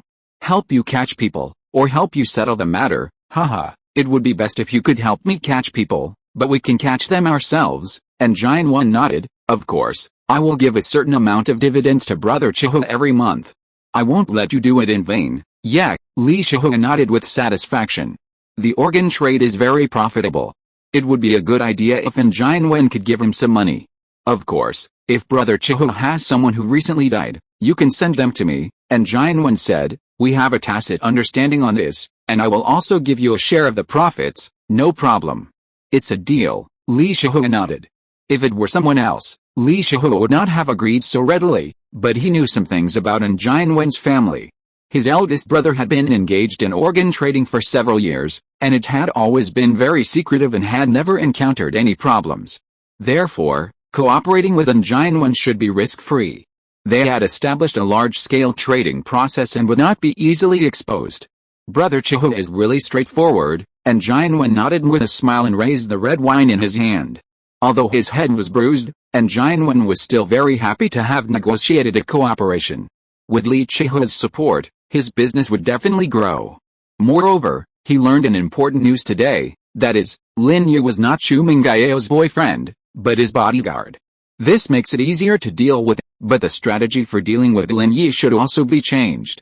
If he is really a bodyguard, it would be a good idea to win him over. But if he doesn't know what's good for him, then I'm sorry. I can only be rude to him. Chu Mengyao and Chen Yashu sat on the sofa watching TV. Chu Mengyao waited for Chen Yashu to finish talking to Lin Yi on the phone, and asked, Xiaoshu, is he coming back? Yes, Sister Yao. Brother Arrow said he is on his way back. Chen Yashu nodded. He said he is not dishonest and did not go to find a lady. Huh? Can you still believe what a man says? Chu Mengyao snorted twice. Xiaoshu, you are too trusting. Don't be fooled by Lin Yi. My daddy also said that it was not him who made mommy run away, but what is the truth? I secretly saw the note left by mommy, saying that she was driven away by daddy. Oh, what should we do? Then wait for Brother Arrow to come back and ask him. Chen Yashu also had doubts in her heart, whether Brother Arrow could withstand the temptation. I heard that the only way to make a man tell the truth is to make him kneel on the CPU. Sister Yao, why don't we try that too? Chu Mengyao broke out in a sweat after hearing this. Kneel on the CPU? Xiaoshu, your method is outdated. I heard that now people kneel on the TV remote control, and they get beaten for changing the channel. There are no pins on the new version of the CPU, so it won't serve as a punishment. It's okay, Sister Yao. We can power on the computer, remove the CPU fan, and let Brother Arrow kneel on it. Chen Yushu waved his fist. Do you want to burn him to death? Chu Mengyao was speechless. Without the fan, the CPU would still heat up to death. Who wants to be burned to death? Burn who to death? Lin Yi pushed the door open and walked in. He happened to hear the second half of Chu Mengyao's words and asked in confusion. Chapter 362 Calling for recommendation tickets. A new week has begun, and we're calling for recommendations. If you have recommendations, please vote for Lao Yu. Thank you. Chapter 363 Lin Yi's birthday gift. Oh, it's nothing. We were just talking about scalding a cockroach to death. Chen Yushu is still eager to hear how Lin Yi had disciplined Xuanyuan and Sutei's Ao. How could she dare offend Lin Yi? She immediately changed her tune. You're disloyal. You're just good at talking, and you're kneeling to the CPU. Who knows who's going to kneel down next time? Seeing Chen Yushu's disloyal denial, Chu Mengyao glared at her and said angrily. Chen Yushu pretended not to hear, grinning as she stood up from the sofa and ran towards Lin Yi. Brother Arrow, how did you discipline Xuanyuan and Sutei's Ao? Tell me. Although Chu Mengyao was secretly annoyed by Chen Yushu's actions, she couldn't help but stare at Lin Yi with wide eyes when she heard her ask how Lin Yi had disciplined Xuanyuan and Sutei's Ao. Haha, watch for yourselves. Lin Yi handed Chen Yushu his phone. Earlier, when Xuanyuan had recorded the conversation with his phone, Lin Yi had also turned it on, but initially it was in his pocket, so he could only hear the sound of their conversation, not the image. Brother Lin, come quickly. I've already told the hotel manager to find us some hot girls. Great. We've had enough to eat and drink. It's time to play with some girls. Voices of a conversation began to emanate from Lin Yi's phone. Chu Mengyao heard it all clearly and couldn't help but glare at Lin Yi. Zia Oshu, look. I told you this guy wasn't being honest. Looks like I'll have to show this recording to Tang Yun tomorrow so she can see what kind of person Lin Yi is. Chen Yushu also gave Lin Yi a puzzled look. Brother Arrow, are you that kind of person? Oh, keep watching and you'll find out. Lin Yi shrugged without explaining. Chen Yushu and Chu Mengyao continued listening to Lin Yi's phone. When Lin Yi specifically mentioned Zuxu and Huahua, Chu Mengyao couldn't help but frown again. Lin Yi, what else do you know about Zuxu and Huahua? Lin Yi said nothing, motioning for her to continue watching. Seeing that Lin Yi didn't answer, Chu Mengyao thought he was feeling guilty. She snorted and continued to look at her phone. After hearing how cowardly Lin Yi looked when Xuanyuan and Sutei's Ao went to get people, Chu Mengyao understood that Lin Yi had started to cheat. How could he, a fearless man, be afraid of getting into trouble? When they heard that Lin Yi smashed a wine bottle into the box, Chu Mengyao and Chen Yushu understood Lin Yi's trick. It was estimated that the people in that box were not easy to deal with. Lin Yi was using other people's hands to deal with Xuanyuan and Sutei's Ao. Sure enough, the people in the box were angry and started punching and kicking Xuanyuan and Sutei's Ao. At this time, the image could be seen. It was taken by Lin Yi. Haha. Brother Arrow, you are so awesome. You kill people without being seen. Chen Yushu looked at the video of Xuanyuan and Sutei's Ao being beaten and felt very refreshed. These two guys are really shooting themselves in the foot. They wanted to find a lady for you, but they were beaten up. This kind of trick can only fool these two idiots. Chu Mengyao snorted. She had no intention of praising Lin Yi, and she didn't know who was suspecting Lin Yi just now. Haha, I can't help it. I am dying of laughter. These two people are so stupid. Chen Yushu couldn't help laughing. Brother Arrow, give me a copy of this later. I will read it again when I have nothing to do. Okay, Lin Yi nodded. After returning to the room, Kang Xiaobo called. It turned out that this kid was worried about the birthday gift for his second grandfather at the weekend. Boss, what do you think I should send? After all, I am going with Ziaf and you this time. The gifts are too shabby and it will be embarrassing. Your second grandfather, Dr. Kang actually has everything. No matter what you send, his family will not like it. Lin Yi smiled. It depends on their attitude towards your family. According to what you said, the relationship between your two families is only superficially good. If it is not good in reality, if the gifts you send are too light, they will think you are poor. If the gifts you send are too expensive, They will also think you are showing off. Hey, that's true. After listening to Lin Yi's words, Kang Xiaobo nodded in agreement. If it were Kang Xiaoming and the others, even if they gave me a painting and calligraphy they wrote, my second grandfather would still treasure it and laugh for a long time. After all, he is his grandson, and I. Okay, Xiaobo, since you call me boss, I'll take care of this for you. I will prepare a special gift for him, but whether he believes it or not is his business. Lin Yi hesitated and said, "Oh? Boss, do you have anything good?" Kang Xiaobo was overjoyed after hearing what Lin Yi said. "Boss, do you have a big gift that can make us proud?" "Yes, I'm going to get it for you, but I'm afraid they don't believe it's a good thing," Lin Yi said. "It doesn't matter if they don't believe it, it doesn't matter. As long as the intention is there," Kang Xiaobo nodded. "Boss, I believe you no matter what." After hanging up the phone, a smile crossed Lin Yi's lips. Dr. Kang, after his own Dr. Guan brand becomes bigger, it is hard to guarantee that he will not become an enemy. In order to prevent him from having any unrealistic ideas, he should suppress him at this birthday party. The last time Lin Yi gave Liu Zhenhu acupuncture, he had an idea, that is, to make a marrow cleansing and bone strengthening pill. Of course, it is not to make a real marrow cleansing and bone strengthening pill. The real marrow cleansing and bone strengthening pill requires a large amount of precious Chinese herbal medicines. Not only is the cost frighteningly high, but the output of those precious Chinese herbal medicines also determines that this kind of pill cannot be mass-produced. This is a kind of pill that old man Lin gave Lin Yi to eat when he was a child in order to temper his physique. It can expel impurities in the body to achieve the purpose of cleansing the marrow and strengthening the bones. However, Lin Yi naturally would not take out such a good thing. What he wanted to make was just a substitute. It can only expel some impurities that have not been completely eliminated by the human body's metabolism and toxins deposited in the body, and it cannot achieve the purpose of truly transforming the physique. But just this alone can extend one's lifespan by several years, or even 10 years, assuming one has no major health issues. This thing isn't a magical elixir, just a detoxifying drug. Even if taken, it won't cure any illness. Lin Yi's acupuncture treatment on Liu Zhenhu achieved a similar effect, which could be replaced with a Chinese patent medicine.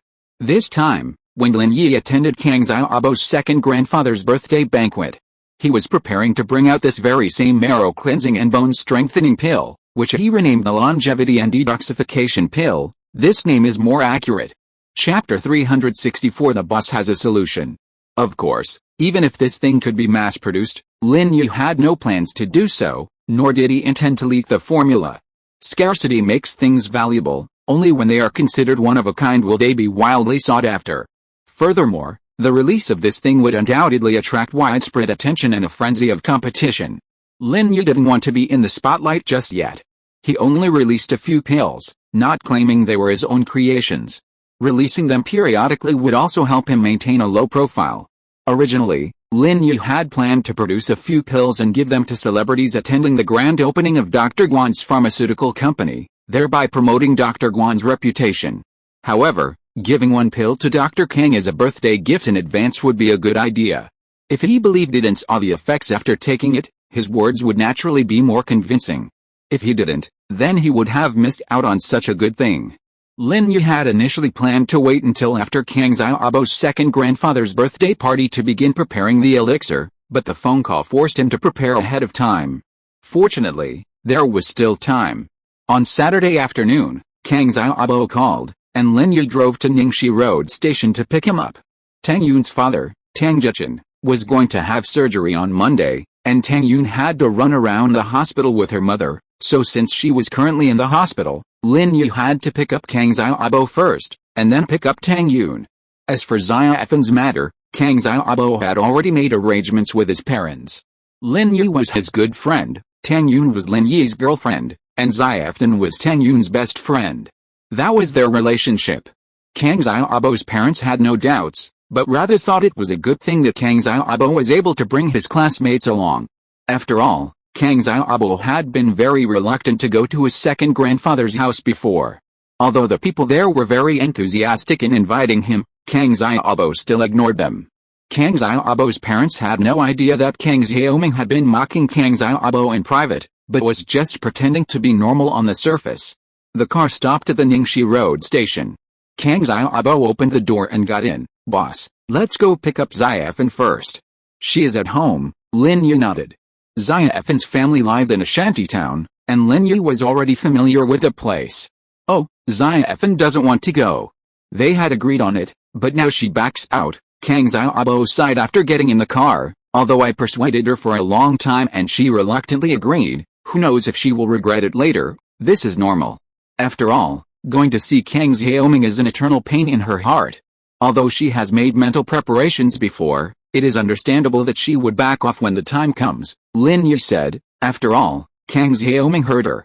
Although she wants to completely forget Kang Xiaoming in this way, you have to consider Xiaofen's thoughts. I understand too. So I will always be with her and will not let Kang Xiaoming bully her. Kang Xiaobo clenched his fists. I will protect her from harm. I believe you, Lin Yi nodded, but even if Kang Xiaobo didn't say it, he would stay with Kang Xiaobo and would not let anyone bully him and Xiaofen.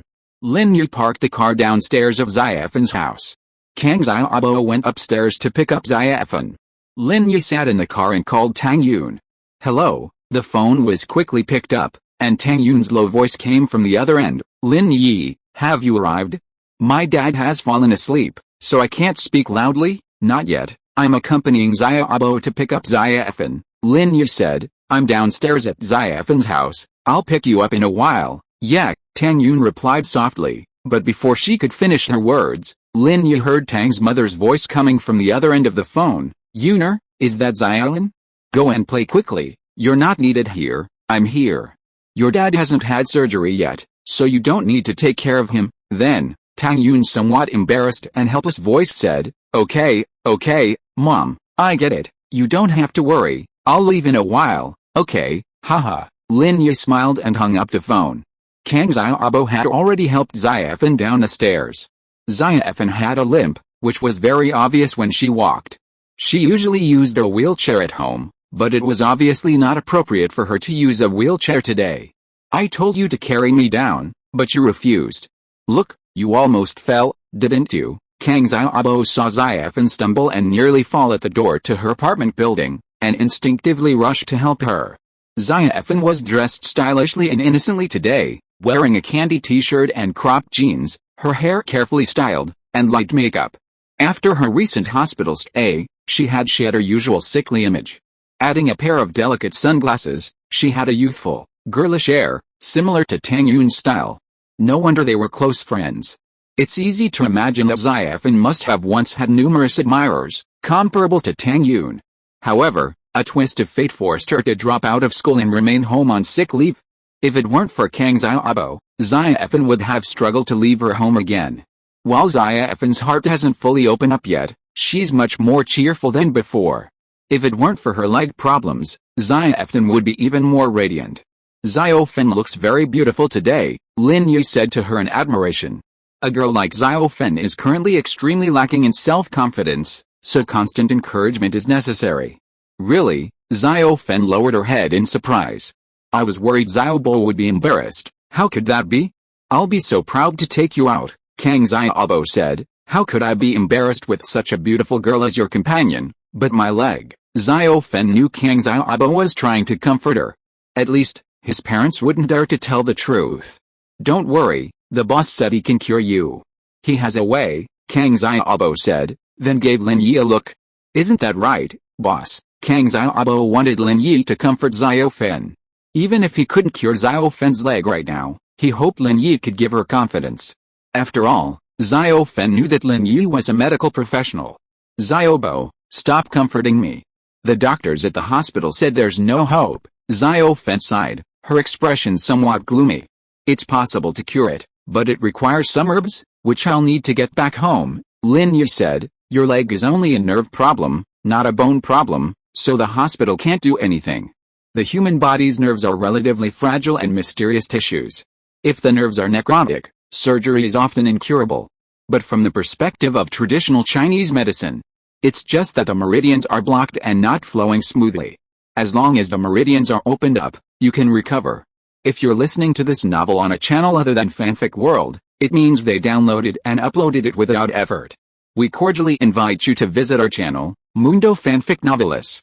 There you'll find the original version of this story, and you can explore many other novels of various genres.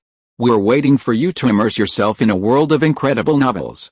Chapter 365 Keep the good things for yourself. Lin Yi's answer was conventional. He didn't definitively tell Xiaofan that a cure was possible, merely that it was possible. But the more he spoke of this, the happier Xiaofan became. If Lin Yi had directly stated a complete cure, Xiaofan would have suspected he was just trying to convince himself. However, Lin Yi's words actually boosted Xiaofan's confidence.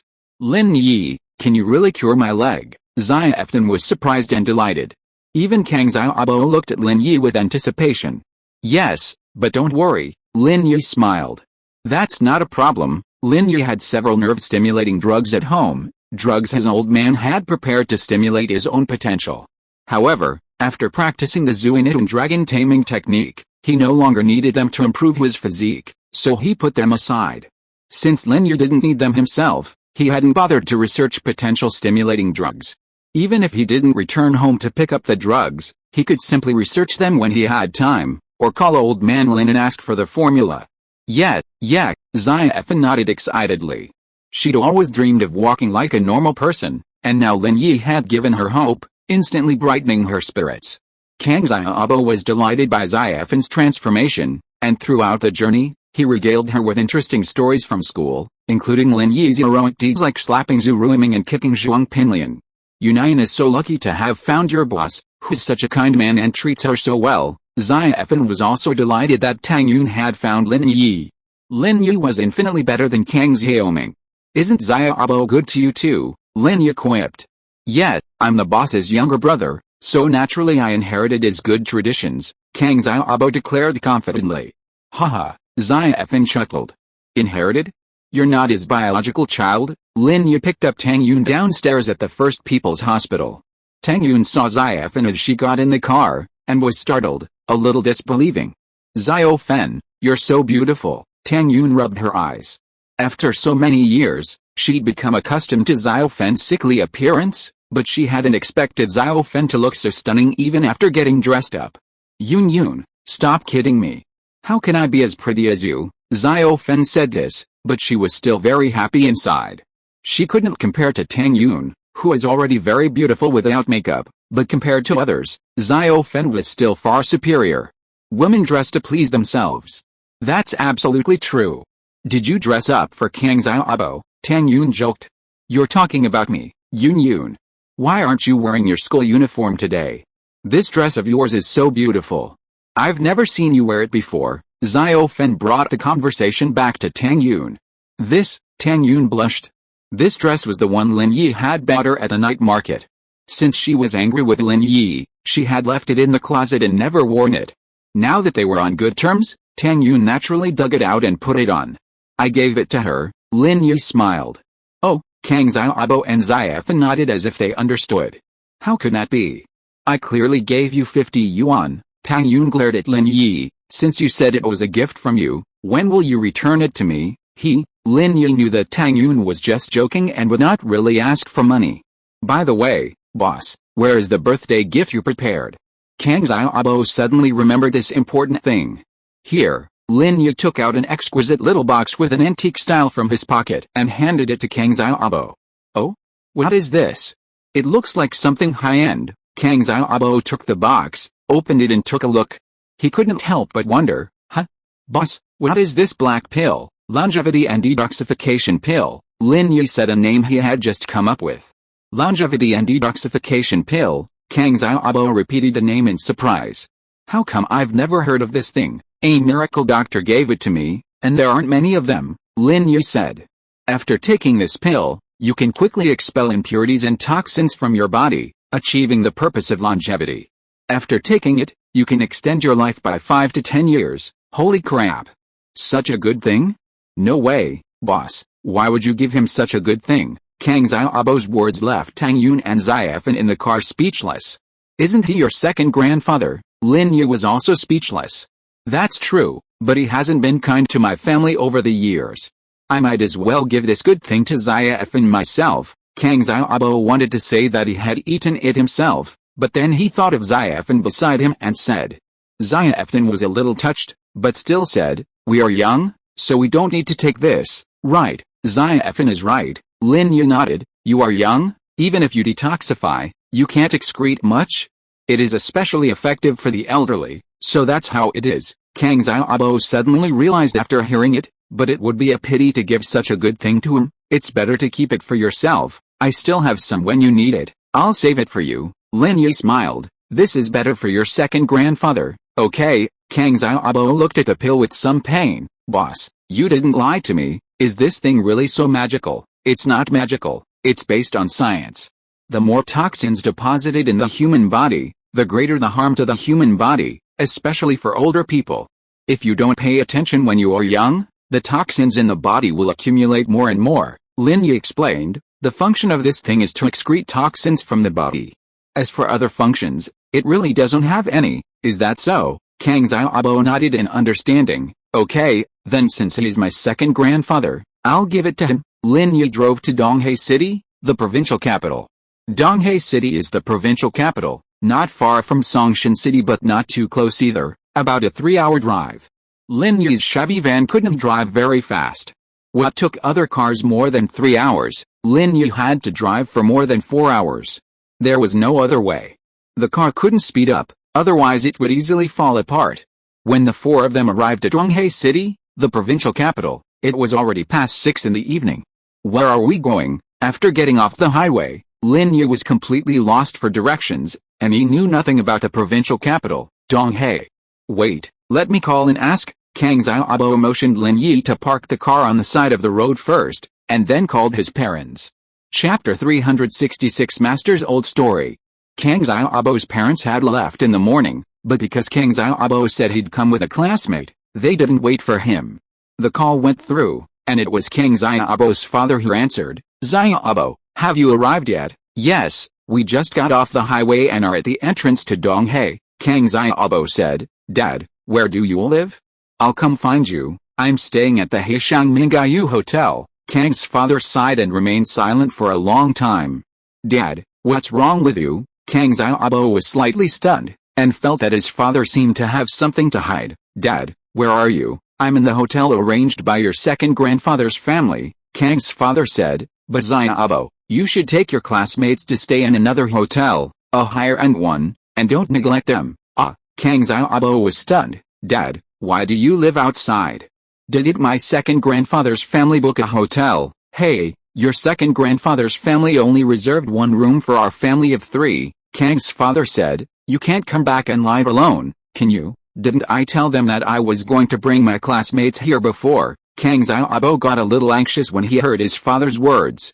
"I said it before, but your second uncle said he was busy and forgot." Kang's father sighed. "Whether he really forgot or pretended to forget, I don't want to pursue it. But your second uncle's words are too irritating. He said that you few classmates can just find a hotel for 30 or 20 yuan to stay in, and he will reimburse you." "What kind of talk is this?" "Hey Mengyao, isn't that the hotel we went to last time? Such a big resort, didn't he book it all? How come there are no 2 empty rooms?" Kang Xiaobo felt really embarrassed. Lin Yi, Tang Yun and Xiaofan heard the conversation between his father and himself clearly, which made him a little annoyed. He said they all have distinguished guests, so forget it. "Xiaobo, Dad will pay for you, so take your classmates to stay in a more luxurious hotel." Kang's father was unwilling to argue on this topic. "Don't neglect your classmates, okay?" Kang Xiaobo hung up the phone and was about to punch the carport in anger, but finally withdrew his hand. What a fucking bully. "Why, last time for second grandpa's birthday, Kang Xiaoming found a group of friends, and they were all arranged to stay in the hotel. Many of them had single rooms. His friends were fine, but he had to stay in a hotel if he brought a few classmates. What's the logic?" "Forget it, Xiaobo." Lin Yi didn't take it seriously. "Then let's find a place ourselves, boss. Don't you know that the East China Sea Moon Hotel is actually a resort? It's very big. How could there be no rooms?" Kang Xiaobo said hatefully. "I think they just look down on us." "Huh? The Sea Moon Hotel?" Lin Yi was slightly stunned. "Is that the name?" "What? Boss, you also know this hotel?" Kang Xiaoming looked at Lin Yi's stunned look and asked curiously. "Wait, I'll make a phone call." Lin Yi hesitated for a moment, then opened the door and got out of the car. Although Lin Yi didn't want to use his previous connections, this was his last mission, and after the mission was over, he wanted to live an ordinary life. Even if it meant being a follower to a young lady for the rest of his life, he would accept it, because this kind of life without bullets and blood on the edge of a knife was too nostalgic. However, this time, because of Kang Xiaobo, the only buddy he had met after integrating into ordinary life, Lin Yi decided to make an exception for him. Lin Yi walked to a location a little further away from the van and dialed a number. After the call was connected, it was quickly answered, and a pleasant female voice rang out, "Eagle, how did you guess it was me?" Lin Yi was slightly stunned. "The phone's location is Donghae City?" The voice sounded a little irritated. "Right now, aside from you having a special mission there, no one else is there." "Oh?" As expected of a hacker princess, Lin Yi gave a wry smile. "You can instantly determine my location, even if I didn't know your location. Your phone number is from Songshan City, so I could guess that," the princess snorted. "Location is just a confirmation, okay? I admit I'm not good with computers," Lin Yi surrendered. "I have something to ask you. Is the Sea Moon Hotel in Donghae run by one of our people? I think I saw it on a PDA before." "Where's your PDA?" the princess asked instead of answering. "My old man took it to play games," Lin Yi sweet dropped. "And he said this mission isn't dangerous, so he won't need it." Playing games, the princess was clearly speechless. But old man Lin wasn't in a position to comment, so she pretended not to hear. "It's run by one of our people." "Yes, give me the contact information of the person in charge," Lin Yi said. "His contact information is," the princess gave Lin Yi the contact information. "Okay, I'll hang up first." Lin Yi wrote down the contact information. "Don't you have anything else to say to me?" the princess asked. "What else?" Lin Yi was stunned. "Goodbye." Before Lin Yi could say anything else, the call was already disconnected. Looking at the hung-up call, Lin Yi gave a helpless smile. What the hell was wrong with this girl?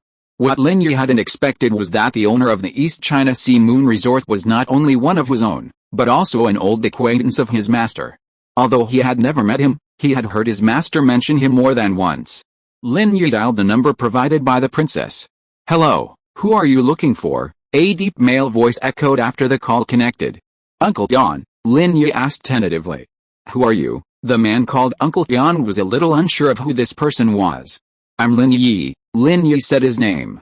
Uncle Yan on the other end of the line was visibly startled and fell silent, as if trying to process the name.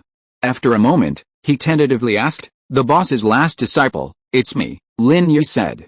"Please tell me your code name and password in the organization." Uncle Yan was obviously a cautious person. "Eagle, the password is," Lin Yi said, a combination of numbers and English. "Excuse me, Master Lin, I also follow the rules." Uncle Yan was obviously much more enthusiastic. "Master Lin, is there anything I can do for you?" Chapter 367 Knowing Everyone. What instructions do I have? Although Lin Yi's status was rather special, the other party was also his elder and an old friend of his master, so Lin Yi naturally wouldn't be arrogant. "Uncle Yan, I need your help with something, just tell me what it is." Uncle Yan was a little angry. "You are the successor of the boss, and your words are the same as the boss's. Look, my classmates and I are going to his second grandfather's birthday party, but there are no rooms left. Do you have any place to stay?" Lin Yi asked. "That's it." Uncle Yan was stunned, because the matter was too simple. "Are we going to Kang Leike's birthday party? The surname is Kang, and it's some kind of Kang divine doctor, but I don't know if it's this Kang Leike." Lin Yi felt a chill when he heard the name of divine Dr. Kang. He was indeed a master of making money. "That's him," Uncle Yan said with a smile.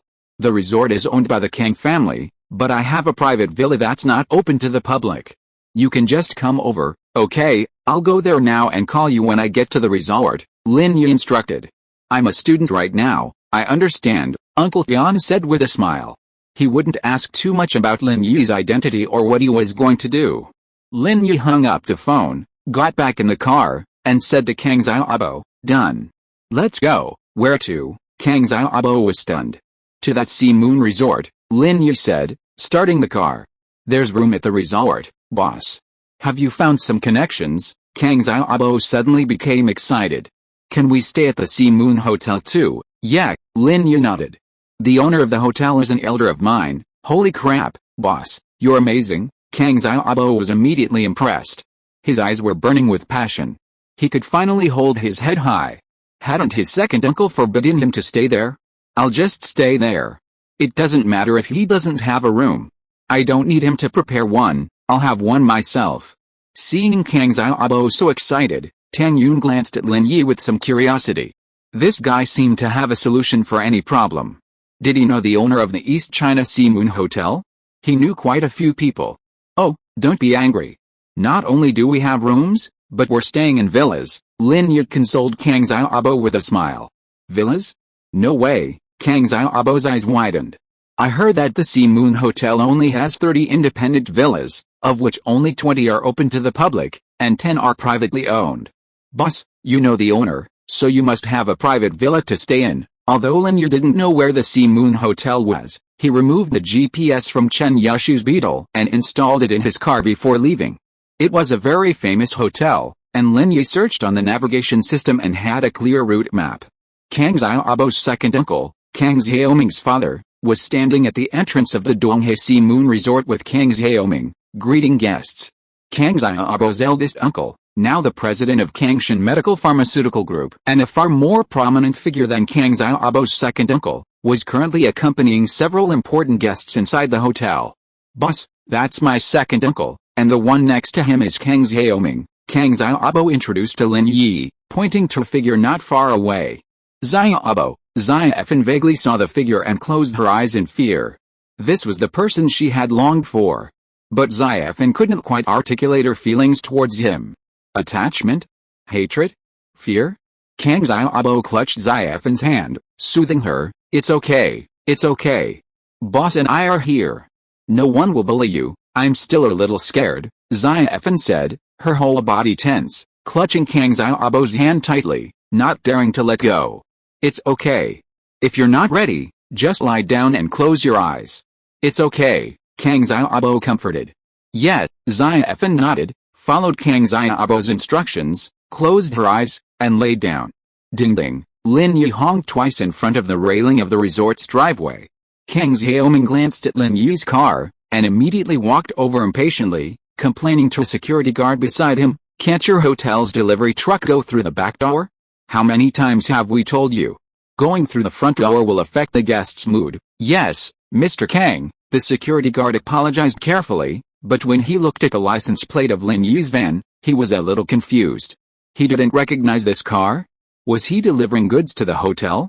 Delivery people, go through the back door. Kang Xiaoming ran over impatiently, waved his hand, and scolded Lin Yi. "I'm not a delivery man, I'm here to stay." Lin Yi was speechless. This was the second time he was mistaken for a delivery man. Stay in a hotel? My family has booked this place, there are no rooms left, you should go find another place, Kang Xiaoming said, then ignored Lin Yi and turned around to walk back. Why waste time talking to a stranger? Kang Xiaoming didn't have the time. Kang Xiaobo frowned, but opened the car door and got out. "Xiaoming, it's me and my classmates, we are here to celebrate the birthday of my second grandfather." "Oh?" Kang Xiaoming was obviously stunned when he saw Kang Xiaobo getting out of the car. Did he ask his father to tell Kang Xiaobo that they should not come and stay outside? Kang Xiaoming had a very bad impression of Kang Xiaobo. At the last birthday party of his grandfather, Kang Xiaobo didn't give him any face at all, and was cold and indifferent to him, his eldest brother, which made Kang Xiaoming feel very embarrassed. Which of his relatives didn't flatter and respect him? "What are you, Kang Xiaobo, so arrogant? Although you are also a member of the Kang family, you are not from his own lineage. What do you have to be so arrogant about?" "Well, since you are so arrogant, then you just wait for me." When Kang Xiaoming heard that Kang Xiaobo had invited his classmates to attend his grandfather's birthday party, he subconsciously thought that Kang Xiaobo wanted to show off his family's strength to his classmates. His second grandfather was the famous Dr. Kang. But since Kang Xiaoming already had a grudge against Kang Xiaobo, how could he let him do what he wanted? "Since you want to show off, I will make you lose face." So he deliberately let his father tell Kang Xiaobo's father that there was no room at the resort, and let Kang Xiaobo find a hotel for a few dozen yuan to stay with his classmates, and then reimburse him. I believe that after this time, Kang Xiaobo will lose face in front of his classmates, and he will never be able to show off this way in the future. Chapter 368 Tit for Tat. Kang Xiaoming glanced at his father, but his father was also a little confused. He had clearly greeted Kang Xiaobo's father, so why didn't he inform Kang Xiaobo? Xiaobo, didn't your dad tell you? The resort is full, and there are no rooms arranged for you and your classmates. Kang Xiaoming pretended to be innocent and said, how about this, you and your classmates go to the hotel next door? There is a small hotel, only 30 or 40 yuan a night, you guys make do with it, and I will reimburse you tomorrow. Oh, Xiaoming, you don't need to worry about it, we have already booked a room here, Kang Xiaobo said lightly. You don't need to arrange it, huh? What? Kang Xiaoming was stunned. You booked a room here? Impossible. I have booked all the rooms open to the public here. Who are you kidding? Why would I lie to you? Kang Xiaobo shrugged. Looking at Kang Xiaoming's crazy look, he felt very comfortable. Xiaobo, I know you don't want to lose face in front of your classmates, and I understand how you feel. Although Kang Xiaoming spoke with great sincerity, he deliberately spoke loudly so that Lin Yi and the others in the car could hear him. But you also have to know that many of the people who came to celebrate my grandfather's birthday are high-ranking officials and dignitaries. They can't even accommodate them, so how can there be rooms for your classmates? Besides, you are not my grandfather's biological grandson, so it is even more impossible for them to take care of you when arranging a room. Then you don't have to worry about it. Kang Xiaobo was not angry at all. You have booked the rooms open to the public, and there are also rooms closed to the public, right? The one we reserved is the one closed to the public. After speaking, Kang Xiaobo stopped talking to Kang Xiaoming, opened the front guard of the car, and got in. You? Kang Xiaoming was furious. He thought to himself, maybe Kang Xiaobo knew the staff here and arranged a staff rest room for him, but he was really unwilling to let him in like that. Forget it, Xiaoming. Kang Xiaoming's father waved his hand. Although he also looked down on his nephew's family, as an elder, some things shouldn't be taken too far. What kind of a jerk? Do you think you're such a big shot? Kang Xiaoming watched Lin Yi's rickety car drive into the resort and couldn't help but curse. Driving a piece of junk? Aren't you ashamed? Okay, Xiaoming, your grandfather still values respect. Don't be so rude in front of outsiders. He's a relative we haven't seen for years anyway. Let him show off if he wants, but he won't get any practical benefits. Kang Xiaoming's father, Kang Kipu, shook his head, then smiled and greeted an Audi sedan that was about to drive into the resort. Mr. Wang, you're here too? After Lin Yi entered the resort, he contacted Uncle Tian. Due to Lin Yi's repeated refusals and instructions, Uncle Tian did not come out to greet Lin Yi in person, but sent a confidant to meet him. However, even the confidant did not know Lin Yi's true identity. Lin Yi had always wanted to keep a low profile. If he had been so high profile and familiar with the resort owner, he would inevitably have attracted the attention of the Kang family. This time, Lin Yi had been standing by Kang Xiaobo as a bystander. His main purpose was to let Xiaofen see the ugly faces of Kang Xiaoming and others clearly and completely erase him from her memory. If Lin Yi revealed that he was very familiar with Uncle Tian, Kang Xiaoming might change his attitude and deliberately approach him to flatter him, which would defeat the purpose of letting Xiaofen see his true face. Hello, Mr. Lin. Mr. Tian asked me to come here. A man in his 30s walked quickly to Lin Yi's car. He didn't show any disdain for Lin Yi's old car. His eyes remained respectful, without a trace of doubt. My name is Li Yixin, Mr. Lin. You can just call me Xiao Li. Uncle Tian had probably told him the license plate number beforehand, so he immediately confirmed Lin Yi's identity. Haha, Mr. Li, just take us to the villa, Lin Yi said politely. Mr. Lin, please follow me. Li Yixin nodded.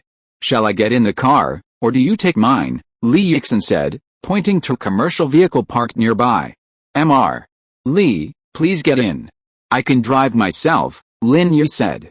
Li Yixin didn't say much, got in, and gave Lin Yi directions. Soon, Lin Yi arrived at a detached villa on the beach. This villa probably had the best view of all. However, a sign at the door read private use, clearly indicating that it was not open to the public. Mr. Lin, the villa is ready and you can move in, Li Yixin said, handing Lin Yi a business card. Here are my contact information. If you need anything, Mr. Lin, please contact me directly. Okay, thank you. Lin Yi took the card and put it away. Li Yixin was quiet, nodded, and left. The reason this person was so important was because of his style of doing things, not talking much, not asking too many questions. Mr. Lin?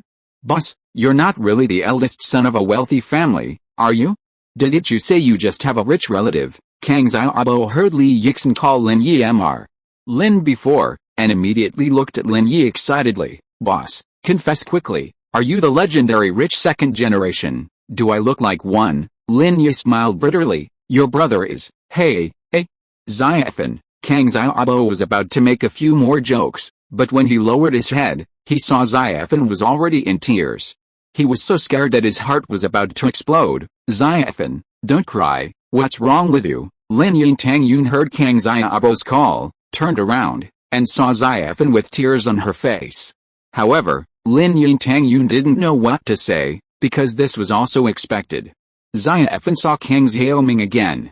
Although they didn't meet face to face, just looking at each other from a distance was enough to shake Xiaofen's fragile heart. At this time, Xiaofen had only Kang Xiaobo who could comfort her. It was redundant for Lin Yi and Tangyun to say anything. Xiaobo, why don't you take Xiaofen to the room and try to persuade her? Lin Yi suggested.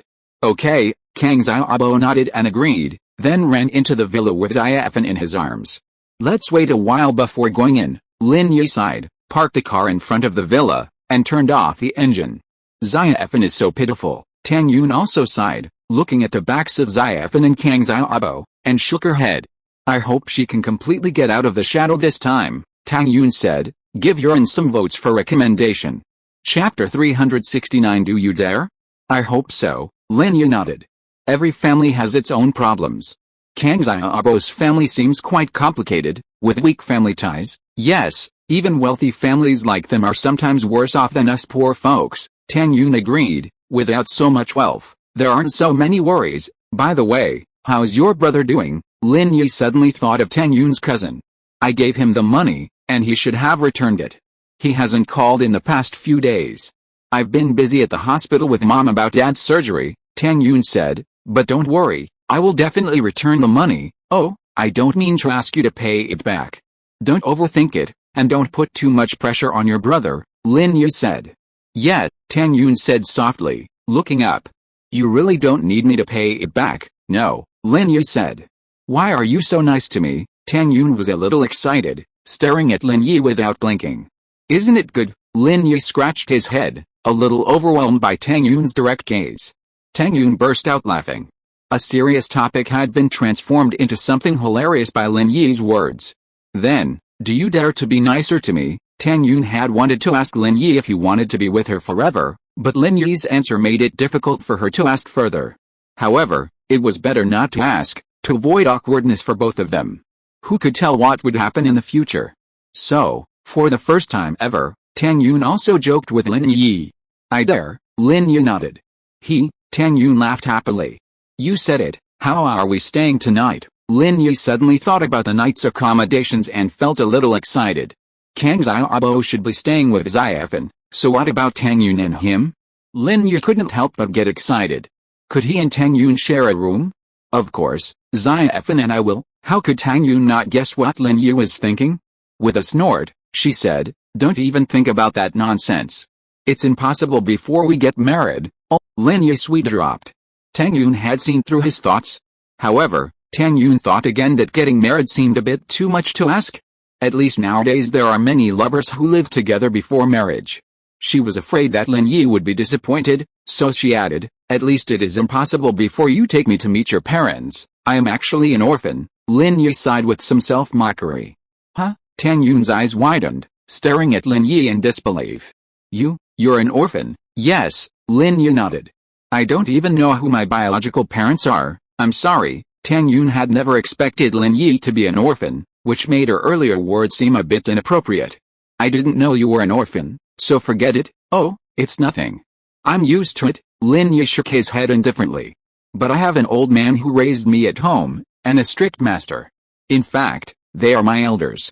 I'll take you to meet them when the time comes. Yeah, Tangyun was secretly relieved to see that Lin Yi didn't seem too depressed. She was also very happy. Lin Yi planned to take her to meet his old man and master. Although she didn't know who these two people were, she thought they must be extraordinary. Otherwise, Lin Yi's willingness to take her would have been a sign of recognition. Tangyun had thought Lin Yi was a rich second-generation young master, but she didn't expect him to be an orphan. Although Tang Yun knew better than anyone that Lin Yi had the temperament of a so-called young master, she had only assumed that he had a good upbringing, but she had never imagined his background would be so profound. However, Tang Yun's previous belief that Lin Yi's family was unattainable had been put to rest. Her biggest fear was that Lin Yi's family was wealthy and would deny her relationship with him. Now, it seemed that this worry was unnecessary, and Tang Yun felt much more relaxed. "Boss, come in, Xiaofan is asleep." Tang Yun was just thinking about Lin Yi's background when Kang Xiaobo ran out and shouted towards the car. Tang Yun frowned slightly. She had been getting along very warmly with Lin Yi, and this moment made Tang Yun feel at ease. However, Kang Xiaobo ruined it. She got out of the car in a bad mood and glared at Kang Xiaobo. "You are shouting so loudly, aren't you afraid of waking up Xiaofan?" "Ah, me." Kang Xiaobo was scolded by Tang Yun, and did not dare to talk back. He could only explain weakly, "This villa is very soundproof, huh?" Tang Yun snorted, and ignored Kang Xiaobo. She walked up to him, stepped on his foot hard, and then walked into the villa. Kang Xiaobo grinned, not knowing what was wrong with Tang Yun. He looked at Lin Yi helplessly. "Boss, what's wrong with my sister-in-law? Why is she so angry?" "How should I know? She was about to kiss me, and you interrupted her." "Right," Lin Yi shrugged. "No way. I ruined it all? It seems I'm really a sinner." Kang Xiaobo looked as if he deserved it. "It's over. My sister-in-law has a bad impression of me." Lin Yi didn't bother to pay attention to him. He locked the car and went into the villa with Kang Xiaobo. Tang Yun was sitting on the sofa in the living room of the villa. Xiaofan was lying beside her, not awake yet. "What are we eating tonight?" Lin Yi glanced at Tang Yun and asked softly. "Just something casual. Instant noodles will be fine." "How about waiting for Xiaofan to wake up?" Tang Yun checked the time on her phone. Although it was time for dinner, Xiaofan had fallen asleep, so it was not convenient for her to eat alone. It was not until after 8 o'clock in the evening that Xiaofan woke up. The fear in her heart had dissipated and she felt much more refreshed. When she heard that everyone was waiting for her without eating, Xiaofan was very touched and said embarrassedly, "I'm sorry for making everyone worry, Xiaofan. We are all here to accompany you. You don't have to worry about us." Tang Yun waved her hand. "We are all happy that you can get out of the shadows." "Yeah, Xiaofan, are you hungry? The boss has been waiting for you," Kang Xiaobo also asked. "I can eat anything." Xiaofan shook her head. "Whatever is available, eat it. It's so late, there shouldn't be anything to eat, right?" The restaurant of the Sea Moon Resort should be full of people from the Kang family at this moment. It is not appropriate to take Xiaofan there at this time. Considering Kang Xiaoming's personality, he might say something unpleasant. So for fear of making Xiaofan sad, Lin Yi did not recommend everyone to go to the restaurant to eat. Chapter 370 Troublemakers are coming. As for tomorrow's birthday party, it's an important occasion, and Kang Xiaoming shouldn't be so uncultured as to directly tease Xiaofan. That way, even though he and Kang Xiaobo are from two different branches, they're both members of the Kang family in front of outsiders. If Kang Xiaoming were to make personal attacks on Kang Xiaobo without knowing better, it would only add to the jokes.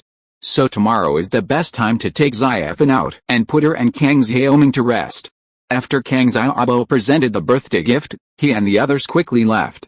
"Here's some instant noodles, everyone, make do with that." Lin Yi opened the villa's glass closet and took out the instant foods inside, including instant noodles, instant rice, sausages, and other fast foods. These people aren't picky people. As long as they have something to eat and are full, it doesn't matter what they eat. After finishing the instant noodles, everyone rested. Tang Yun helped Xiaofan to a room upstairs, not giving Lin Yi and Kang Xiaobo any chance. Lin Yi didn't care. He and Tang Yun weren't really in a relationship, and they hadn't made it clear. They were just close. They hadn't even kissed, so how could they possibly live together? However, Kang Xiaobo was a little disappointed. "How sad. I wanted to get closer to Xiaofan, but now I don't have the chance. There will be opportunities in the future." Lin Yi patted Kang Xiaobo's shoulder. "Xiaofan is in a bad mood today. Even if you want to do something else, she probably won't be in the mood. You might as well wait until the Kang Xiaoming issue is completely resolved. Once it's over, Xiaofan will be able to open up to you." "Boss, you make sense. I was too anxious." Kang Xiaobo was a little embarrassed. "I'll listen to you, haha." Lin Yi smiled. "Let's go and have some rest." After that, Lin Yi found a room downstairs and was about to go in, but Kang Xiaobo followed him. "Boss, wait for me, why are you following me?" Lin Yi turned around and asked curiously. "Hey, boss, I want to sleep with you." Kang Xiaobo laughed and followed. "Oh my god," Lin Yi felt a chill. "Don't you like Xiaofen?" Boss, you misunderstood, I'm mentally normal, I just want to talk to you," Kang Xiaobo said a little embarrassedly. "I'm a little worried about my parents' attitude towards Xiaofen after tomorrow." Lin Yi suddenly realized that this guy didn't have any problems with his sexual orientation, but was worried about his parents' attitude. "Then let's chat for a while." "It's nothing actually," Lin Yi sighed. "It depends on your own thoughts. Xiaofen is a good girl, she was just deceived. I believe if you tell your parents the truth, they should understand." "Yeah, I think so too, but I'm a little lacking in confidence.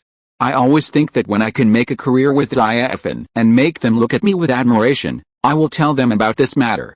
But time waits for no one," Kang Xiaobo sighed. "My parents will definitely know the relationship between Xiaofen and me tomorrow, and I'm afraid they will object." "Haha, it's not impossible for you to make a career. Don't worry, I will give you a chance soon." Lin Yi was thinking about the issue of his spokesperson. It would be a good idea to promote Kang Xiaobo, especially with the reputation of Kang Xiaobo being a relative of Dr. Kang. Dr. Guan would be able to make a hit in the market. Even many patients who initially disbelieved Guan Xin's healing medicine, after learning of Kang Xiaobo's relationship with divine Dr. Kang, would likely conclude that Kang Xiaobo also possessed the formula for the golden healing medicine, having simply separated it from his second grandfather. "Really?" Kang Xiaobo's eyes lit up upon hearing Lin Yi's words, and he exclaimed excitedly, "Boss, you're so kind to me." "Oh, go to bed now. You need to be fully alert tomorrow to deal with Kang Xiaoming and the others," Lin Yi reminded him.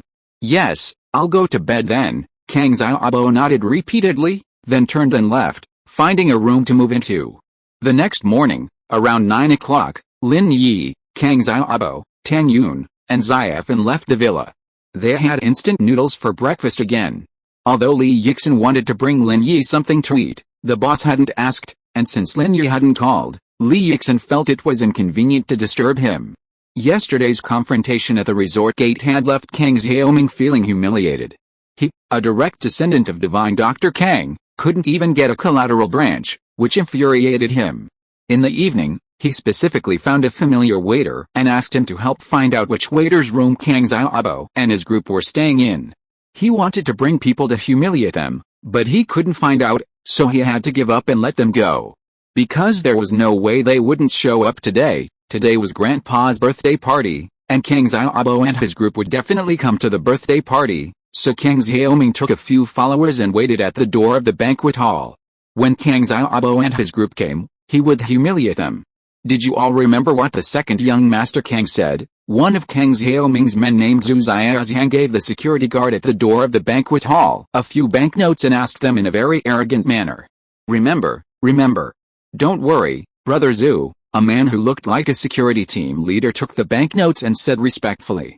Don't call me Brother Zhu, Zhu Xiaoxiang glared at him, because Brother Zhu and Brother Zhu have the same pronunciation, which made him feel a little uncomfortable. Call me Brother Xiaoxiang, okay? Brother Xiaoxiang and Brother Arrogant have the same pronunciation, so Zhu Xiaoxiang likes people calling him Brother Arrogant even more. He is Kang Xiaoming's #1 lackey. Borrowing the name of Kang Xiaoming, he is indeed very arrogant and no one dares to mess with him. Yes, Brother Arrogant, the security team leader said quickly. They are coming. Another subordinate of Kang Xiaoming named Wang Shubin saw Lin Yi's broken van coming this way. He had memorized the license plate number a long time ago and had been looking for the car back and forth last night, but couldn't find it. The security team leader and his subordinates, security guards A and B who were in charge of guarding the door, nodded. The two of them understood each other and walked towards the van, ready to attack. Lin Yi was in the car and saw Kang Xiaoming, several of his men and several security guards whispering to each other early on. They must be trying to make some trouble. He curled his lips and said, Xiaobo, Kang Xiaoming is standing at the door. He will definitely cause trouble later. Be careful. Yeah, I know. Kang Xiaobo clenched his fists, and Xiaofen, who was standing next to him, was also very nervous and her body was shaking. Kang Xiaobo felt a little distressed and held her hand. Xiaofen, don't be afraid. I'll be here later. I will make that bastard apologize to you. Chapter 371. What is she doing here? Yet, when Xiaofan was sober, she actually knew that Kang Xiaoming didn't like her at all and was just playing with her. Kang Xiaoming would never change his mind. Although Kang Xiaoming's branch moved from Songshan City to Donghae City, the two cities were not far apart. If he had wanted to, he would have come back to see Xiaofan long ago. How could he ignore her? The reason why Xiaofan was strong enough to face Kang Xiaoming again this time was actually to make her subconscious understand that Kang Xiaoming was a bad guy. He was not her lover at all. After Lin Yi parked the car, he got out, and Kang Xiaobo, Tang Yun, and Xiaofan followed him out. What are you guys doing? Security guard A asked arrogantly, pointing at Lin Yi and the others. We are here to attend the birthday party. Kang Xiaobo suppressed his anger and glanced at the three security guards. After Lin Yi's reminder, he naturally knew that these three guys were sent by Kang Xiaoming. Xiaofan nervously grasped Kang Xiaobo's hand, tightly, not daring to let go, and not daring to look at Kang Xiaoming. Attending a birthday party? Where's the invitation?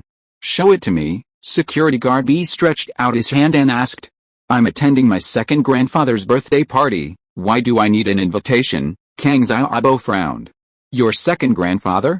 Who is your second grandfather? I think you are all liars, right? The security team leader spoke, squinting his eyes and shouting in a very arrogant manner. My second grandfather is Dr. Kang. Kang Xiaobo was a little impatient. Don't be instigated. Instigate? How can you talk like that? The security team leader was hot on the heart, and immediately became angry. Look at you, dressed like this, all rags worth dozens of dollars. Who would believe that Dr. Kang is your second grandfather? And you come to a birthday party? I think you are all liars, right? You want to cheat people out of food and drinks. Who do you say is a liar? Kang Xiaobo was anxious. Lin Yi pulled Kang Xiaobo, signaling him to calm down. He glanced at the security captain and said calmly, What's your name? What the hell do you call me? I'm telling you, you liars better leave as soon as possible, or I'll call the police. The security captain sneered and didn't answer Lin Yi. It seems like I have to call brother Li Yixin. Why are the security guards under him so uneducated? They chased the guests out. Lin Yi shook his head in disdain and reached into his pocket to feel around. Where did I put my business card? It's here. Seeing Lin Yi say Li Yixin's name and actually take out Li Yixin's business card to make a call, the security captain was immediately dumbfounded. He knew who Li Yixin was. He was the confidant of the big boss, Mr. Tian. In this resort, when Mr. Tian was not around, he was Mr. Tian's spokesperson. Not to mention a small security captain, even the security captain and the security department manager were nothing in front of Li Yixin. Before, the security captain helped Kang Xiaoming to cause trouble for Lin Yi, all for the sake of money. However, on Lin Yi's side, it was not as simple as a matter of money. If you offend Kang Xiaoming, at most you will lose your money, but if you offend Lin Yi, you will lose your job. Don't call me big brother. I don't know a great man. Please don't take me for granted. The security captain was about to cry. It turned out that the man driving the broken van was the real big shot. He knew Li Yixin. Even if their relationship was not very good and was just an ordinary friend, there was no reason for Li Yixin to offend Lin Yi just because of a small security captain. In Li Yixin's eyes, he was just a small person with no importance. If he was fired, there would be too many people who wanted to take his place. And over there, Kang Xiaoming did not notice the conversation between Lin Yi and the security captain. The person they paid attention to was Xiaofan beside Kang Xiaobo. Second young Master Kang, look at the woman next to your idiot brother. Why does she look like the slut you played with before? Zhu Xiaozhang pointed at Xiaofan and said in surprise. Hey? Don't say it, it seems to be that little bitch Lan Fen. Kang Xiaoming also widened his eyes in disbelief. Wasn't she hit by a car and died? How is she still alive? I don't know. I gave the driver 500,000 yuan at the time and asked him to hit the person to death. How come he didn't die? Zhu Xiaozhang also found it amazing. 500,000 yuan was wasted. Xiaozhang, don't mention this anymore. Kang Xiaoming glared at him. How could such a thing of hiring a killer be talked about casually? Fortunately, the three of them had done bad things together, and no one could say anything about anyone. Zhu Xiaozhang and Wang Shubin were involved in Xiaofan's matter back then. Aren't there just three of us? Zhu Xiaozhang also felt that he had spoken out of turn. This matter really cannot be talked about casually. If you tell it out, you will go to jail. But Xiaofen's family doesn't have much power and is very poor. Even if they heard such rumors, they can't do anything to them. What is Xiaofen doing here? Doesn't she know that I'm Kang Xiaobo's brother? Kang Xiaoming was very puzzled by Xiaofen's purpose. Logically, if Xiaofen knew that she was Kang Xiaobo's cousin, she wouldn't come here to embarrass herself. He didn't think that Xiaofen was here to cause trouble. It was impossible for her to come here to cause trouble and want to get some benefits. He wouldn't give her any. She shouldn't be stupid enough to humiliate herself, right? I'm worried about finding a reason to humiliate them. Let's go and humiliate them, Zhu Xiaozhang suggested with a chuckle. Let's go and see what this bitch wants to do. Kang Xiaoming also wanted to see what Xiaofen was doing here. You guys get out of the way, Zhu Xiaozhang waved to the security team leader, indicating that they had nothing to do. His attention was all on Xiaofen just now, and he didn't see what happened between Lin Yi and the security team leader. He thought they were humiliated enough. Yes, the security team leader was just thinking about how to get out of the way, but Zhu Xiaozhang came and gave him a chance to get out of the way. If he didn't leave at this time, when would he leave? The security captain quickly left with his 2 security guards. A and B. This kind of family feud really wasn't something outsiders could get involved in. Although Kang Xiaobo's side seemed weak, he actually knew Li Yixin. The security captain was so upset that he shouldn't have gotten involved just for a few $100s. Xiaofen, you bitch, do you still know the second young master Kang?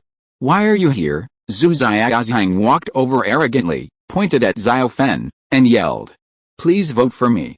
If you're listening to this novel on a channel other than Fanfic World, it means they downloaded and uploaded it without effort. We cordially invite you to visit our channel, Mundo Fanfic Novelis. There you'll find the original version of this story and you can explore many other novels of various genres. We're waiting for you to immerse yourself in a world of incredible novels. Chapter 372 A Slap. Whether it was Kang Xiaoming, Zhu Xiaozhang or Wang Shubin, they all thought that Xiaofen came here by accident, and she didn't know that Kang Xiaoming would appear here before. The most amazing thing is that Xiaofen's boyfriend now seems to be Kang Xiaobo. After hearing what Zhu Xiaozhang said, Xiaofen was so angry that she trembled all over. She tightly grasped Kang Xiaobo's hand, her eyes full of stubborn anger. Zhu Xiaozhang, Xiaofen knew this person. He was one of Kang Xiaoming's followers. When she was good with Kang Xiaoming, he followed her and called her sister-in-law, so sweetly, but now, he called her a bitch. I don't know you, who are you? Xiaofen understood Kang Xiaoming's intentions after hearing what Zhu Xiaozhang said. She finally gave up on Kang Xiaoming. If Kang Xiaoming had any regard for their previous relationship, he would not have let Zhu Xiaozhang say these words. After Zhu Xiaozhang said these words, Kang Xiaoming still acted as if it was his due. This shows that Kang Xiaoming never loved her from the beginning to the end, but was just playing with her feelings. Although Xiaofen was heartbroken, she also completely understood that he was not her lover. He was a devil. Xiaofen also believed the rumors she had heard before. It was said that Kang Xiaoming changed girlfriends as frequently as he changed clothes. Xiaofen didn't believe it at first, but seeing his expression at this moment, Xiaofen had to believe it. Huh? You bitch, do you think that you dare not admit what happened in the past just because you have climbed up the social ladder? Zhu Xiaozhang grinned at Kang Xiaobo. Boy, have you been deceived by her? Don't you know that she is a second-hand piece of junk? She was played around by our second young master Kang, and you picked up the unwanted stuff and took it home as a treasure. Yes, Xiaobo, this woman is what I left behind. How could you pick her up? If my uncle finds out, it will be so embarrassing. Kang Xiaoming also came over with a kind look, and said to Kang Xiaobo, don't be fascinated by this woman just because she looks pure. Kang Xiaoming, you are shameless. Xiaofen was so angry that she trembled, pointing at Kang Xiaoming and gasping. Xiaofen never thought that Kang Xiaoming would be so shameless, not only dumping her, but also slandering her like this. I'm shameless? I don't think so. Kang Xiaoming shrugged. Some people are cheap and like to be played with by others. Who can I blame? I just remind my brother not to be fooled by some cheap guys. Enough. Seeing Xiaofen was about to cry, Kang Xiaobo suddenly yelled, Kang Xiaoming, you fucking must die. Why do you say that to Xiaofen? You are her first love, she loves you deeply and gives you everything, but you say that to her? Do you still have a conscience, huh? For a cheap woman, you don't even call me cousin? You call me by my name directly, Kang Xiaoming sneered. Her first love? So what? She is stupid. I'm tired of playing with her, so naturally I don't want her anymore. Do I have to keep supporting her? Although my family is rich, the women I dumped are at least 80, if not 100. If I bring them all home to support them, I will go bankrupt. Xiaofen finally couldn't hold back her tears after hearing Kang Xiaoming's shameless words. He was so shameless that he shattered the last hope in Xiaofen's heart. Even if he said calmly, I don't like you anymore, so let's break up, Xiaofen could accept it. But Kang Xiaoming said she was stupid. She said she was stupid for giving everything for him. Xiaofen cried, sadly cried. How can you talk like that? I've known for a long time that you're a worthless person. I should have forcibly separated you two. Tang Yun was also very angry. She pointed at Kang Xiaoming, the heartless guy, and couldn't help cursing. You are so wicked, huh? Who did I think it was? Isn't this Tang Yun? I haven't seen you for several years. You are more beautiful. What? This is your boyfriend? He is nothing more than that. Kang Xiaoming glanced at Lin Yi, and a trace of jealousy flashed in his eyes. He had pursued Tang Yun unsuccessfully, so he turned to pursue Xiaofen.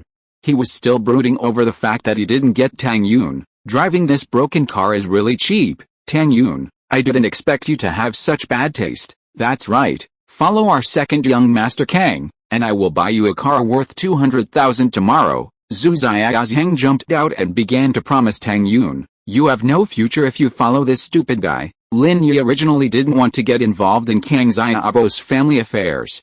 No matter what, it was his family affair. Letting him settle it himself was the best solution. Lin Yi was just a bystander, just watching Xiaofen and not getting sick. But what he didn't expect was that Zhu Xiaozhang would divert a blame and bully him. If Lin Yi could still tolerate being called a fool, he would not be Lin Yi. Pa! A crisp slap came over, directly slapping Zhu Xiaozhang to the ground. Zhu Xiaozhang screamed and after turning 3 times on the ground, he spat out 2 bloody teeth, and his cheeks swelled up instantly, like a big steamed bun. Security! Security! Catch them! Zhu Xiaozhang was stunned by the beating. When he came to his senses, he immediately screamed incoherently. Lin Yi actually dared to hide him. The security captain was hiding far away, watching the confrontation between the 2 groups of Kang family members. He wanted to watch the fun, but he didn't expect Zhu Xiaozhang to be slapped by Lin Yi. This was nothing, but the key problem was that after being slapped, Zhu Xiaozhang screamed for security. The security captain was immediately embarrassed and regretted why he didn't just walk away. Now he was in a dilemma. If he went to intervene, he would definitely offend Lin Yi. He didn't know what his relationship with Li Yixin was. If he offended him, he would probably not end well. But Zhu Xiaozhang called them, and they couldn't ignore him. They had just accepted hundreds of dollars in tips from Zhu Xiaozhang. It seemed a bit unkind to turn his face against him so quickly. What's more, Zhu Xiaozhang was staring at them intently. As security guards of the resort, they had no choice but to show up. Just when the security team leader was in a dilemma, another team of security guards came running over. One of the chubby security team leaders rushed over when he heard Zhu Xiaozhang's cry for help. Brother Xiaozhang, what's wrong with you? This chubby security team leader was called Zhong Pinliang. He was the team leader in charge of the security work in the banquet hall. He had previously accepted a red envelope of 2,000 yuan from the Kang family, so he devoted himself to the Kang family's affairs. When the hiding security team leader saw Zhong Pinliang running over, he breathed a sigh of relief and felt secretly happy. Zhong Pinliang had always been at odds with him. This time, he went to flatter Kang Xiaoming, and he was in trouble. Chapter 373 Another slap. This kid, he hit me. You guys quickly catch him to the security room and beat him to death. Zhu Xiaozhang covered his cheeks and said vaguely, he came here to make trouble. Although Zhu Xiaozhang was angry, he had been following Kang Xiaoming as a lackey for all these years, and no one dared to hide him. As the saying goes, you have to look at the owner when beating a dog, so naturally others have to give face to Kang Xiaoming. But he is not stupid, he just asked the security to take Lin Yi away, but he didn't dare to let the security take Kang Xiaobo away as well. No matter what, Kang Xiaobo is a member of the Kang family. It's okay to humiliate him, but taking him away and beating him up would be a big deal. When Dr. Kang asks about it, it would be difficult to explain. Everyone knows that Dr. Kang loves face the most. Regardless of how he treats Kang Xiaobo's branch in private, he still has to look good on the surface, otherwise he wouldn't have to invite Kang Xiaobo's family to his birthday. Security team leader Zhang Dingwei glanced at Lin Yi and had a plan in mind. The boy was wearing cheap street vendor clothes worth a few dozen yuan, and it was obvious he had no status or background, so there was no need to worry. Boy, you're so brave to cause trouble in the Sea Moon Resort. Come with us, Lin Yi, Tang Yun said nervously, tugging at Lin Yi's arm, unwilling to let him go. Although Lin Yi had beaten the 4 campus bullies to pulp in school, it was still a school after all. Now he was in society, and these security guards clearly had ill intentions. If Lin Yi went with them, would he ever be able to return? Lin Yi squeezed Tang Yun's hand and whispered in her ear, "It's okay. Don't forget, I know their boss." Tang Yun's ears softened at Lin Yi's whisper, and her face immediately flushed. She gave him a look of reproach. Even at this time, he still didn't forget to do something bad to her. But she was too concerned. Lin Yi was right. He knew the boss here, so what was there to be afraid of? When Zhang Dingwei saw Lin Yi ignoring him and whispering with the girl next to him, his face suddenly darkened. This was a provocation and contempt. "Are you so arrogant? Didn't you hear me talking to you?" Zhang Dingwei said as he was about to pull Lin Yi's collar with his hand, but was easily blocked by Lin Yi. "Where did the barking of the dog come from? Are you mentally retarded? Which eye of yours saw me hit him?" "I said he hid him himself," Lin Yi sneered, and his eyes suddenly turned sinisterly to the hiding place of the security team leader. "Don't you think so?" The security team leader had always been at odds with Zhang Dingwei, so he stayed to see Zhang Dingwei make a fool of himself, but what he didn't expect was that Lin Yi asked him to come out to testify. Cold sweat immediately broke out on the security team leader's forehead. He didn't dare to offend Lin Yi, but he had just received Zhu Xiaoxiang's money. But at this moment, if he remained silent, he would offend both sides and would not please either side. The security captain made up his mind. Since he already had a grudge against Zhang Dingwei, what's wrong with him testifying for Lin Yi? So he rushed out and pointed at Zhu Xiaoxiang and said, "I saw it. He beat him up himself. Zhang Dingwei, you are the captain of the banquet hall. I am responsible for the security outside. Why are you meddling in other people's business, huh?" Zhang Dingwei was stunned. Zhu Xiaoxiang beat him up himself? Is that true? However, when he saw the resentful look in Zhu Xiaoxiang's eyes, he understood. Zhu Xiaoxiang definitely didn't beat him up himself. Who is so stupid as to beat himself up for no reason? Old Sui, you have nothing to do here. Do you want to testify? Do you know the identity of this Mr. Zhu Xiaoxiang? He is the son of the second young Master Kang. Zhang Dingwei was interrupted by Lin Yi before he could finish his words. He's just a dog. Lin Yi curled his lips. Ho ho ho ho, Kang Xiaobo laughed. In this situation, Lin Yi dared to make such a joke, which made Kang Xiaobo feel very refreshed. Kang Xiaoming had always been superior to him, but now, his people were being trampled upon by Lin Yi. The most amazing thing was that someone even came to give false testimony. Zhu Xiaoxiang's face turned the color of liver, and Kang Xiaoming's expression was also very bad. He had no idea what this Lin Yi was, and how he could suddenly make the security captain Lao Sui, who had previously accepted a red envelope, turn against him. "Boy, you fucking piece of shit. Believe it or not, I will never let you leave Heishang Mengyao." Zhu Xiaoxiang was furious. When had he ever been insulted and despised like this? He had originally come here to insult Kang Xiaobo and Lan Fen, but he didn't expect to be insulted by the people they brought with him.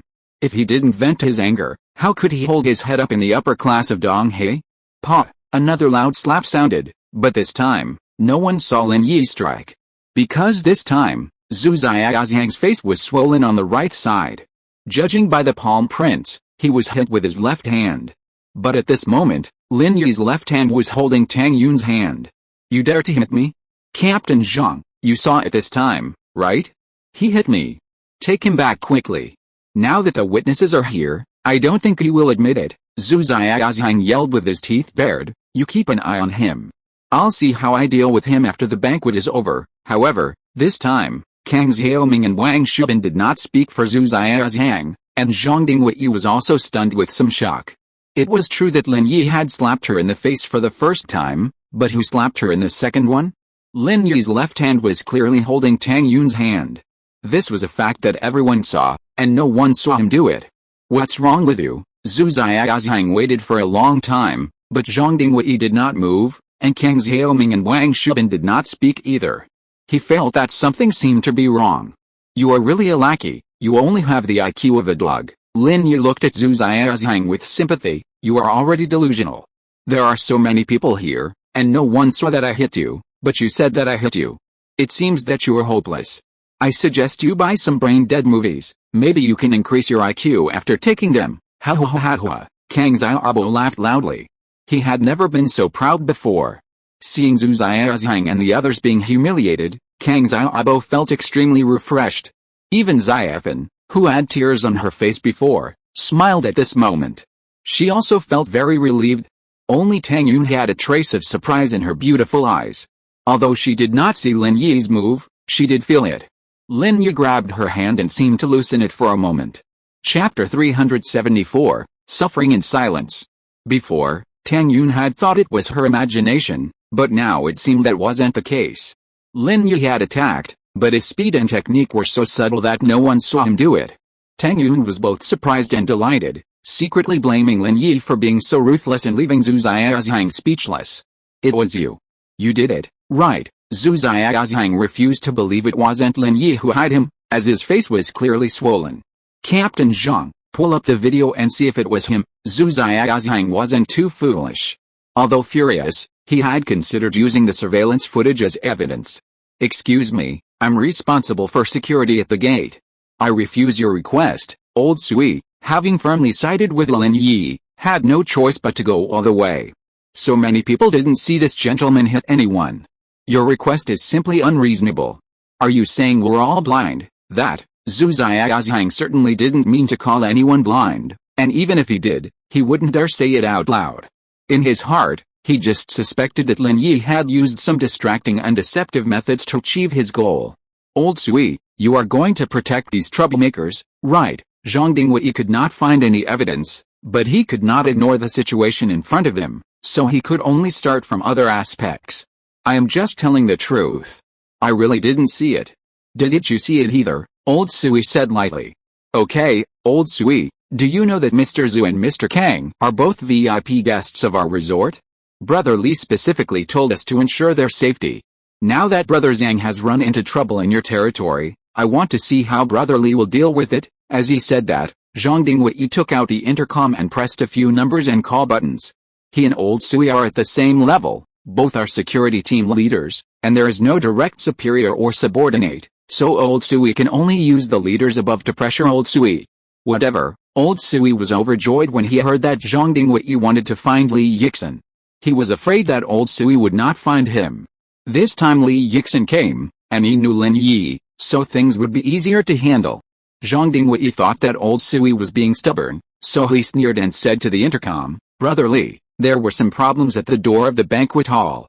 Someone beat up our VIP, and Captain Sui even protected the attacker. Okay, I'll wait for you to come. After Zhang Dingwei finished speaking, he looked at Old Sui triumphantly, thinking, let's see how you die. Li Yixin heard that someone beat up a VIP, and he didn't dare to neglect it. He immediately took an electric car to rush over, but when he got off the electric car, he saw Lin Yi. Li Yixin hesitated for a moment, but decided to say hello to Lin Yi first. Lin Yi was a person that President Bian had specifically explained several times. Li Yixin naturally knew that if his identity was not of utmost importance, or if he was very close to President Bian would not have explained it so solemnly several times. Mr. Lin, you're here too. Li Yixin walked over quickly and politely extended his hand to Lin Yi. Lin Yi extended his hand and shook it casually with Li Yixin. I'm accompanying a buddy to his second grandfather's birthday party. Li Yixin nodded and said politely, Mr. Lin, you're busy. If you have any instructions, just call me directly. Li Yixin thought Lin Yi was just passing through and was about to enter the banquet hall, so he didn't pay much attention. However, Li Yixin's words shocked everyone present, including the security team leader Zhang Dingwei. He finally understood why Lao Sui lied with his eyes open and stood firmly on Lin Yi's side. It turned out that he had known for a long time that Lin Yi was Li Yixin's true guest. From Li Yixin's words, you can see his attitude towards Lin Yi. Zhang Dingwei looked at Lao Sui's bright smile and wanted to punch him. He had been tricked by Lao Sui. It was really not worth it for him to be the first to come out. It was true that he had tried to please Zhu Xiaozhang, but he had offended Li Yixin. Xiao Zhuang, what's going on? Who assaulted the VIP? Li Yixin and Lin Yi exchanged pleasantries before asking Zhuang Dingwei. Haha, brother Li, here's what happened. This guy called Zhu Xiaozhang said I assaulted him, but I didn't. Everyone saw it clearly. But this Captain Zhuang also said I assaulted Zhu Xiaozhang, Lin Yi said calmly. Oh, Li Yixin was stunned. He didn't expect the matter to be related to Lin Yi. I can testify to this. Mr. Lin didn't assault Zhu Xiaozhang. Everyone here saw it. Brother Li, you can ask the onlookers, old Sui said confidently. Lin Yi did slap Zhu Xiaozhang the first time, but there were no one at the banquet hall entrance at the time, and Zhang Dingwei didn't come over. As long as Lin Yi denied it, no one would testify for him. But for the second slap, not only was Zhang Dingwei present, but there were also many people watching nearby. No matter who you ask, they can all testify that Lin Yi didn't assault Zhu Xiaozhang.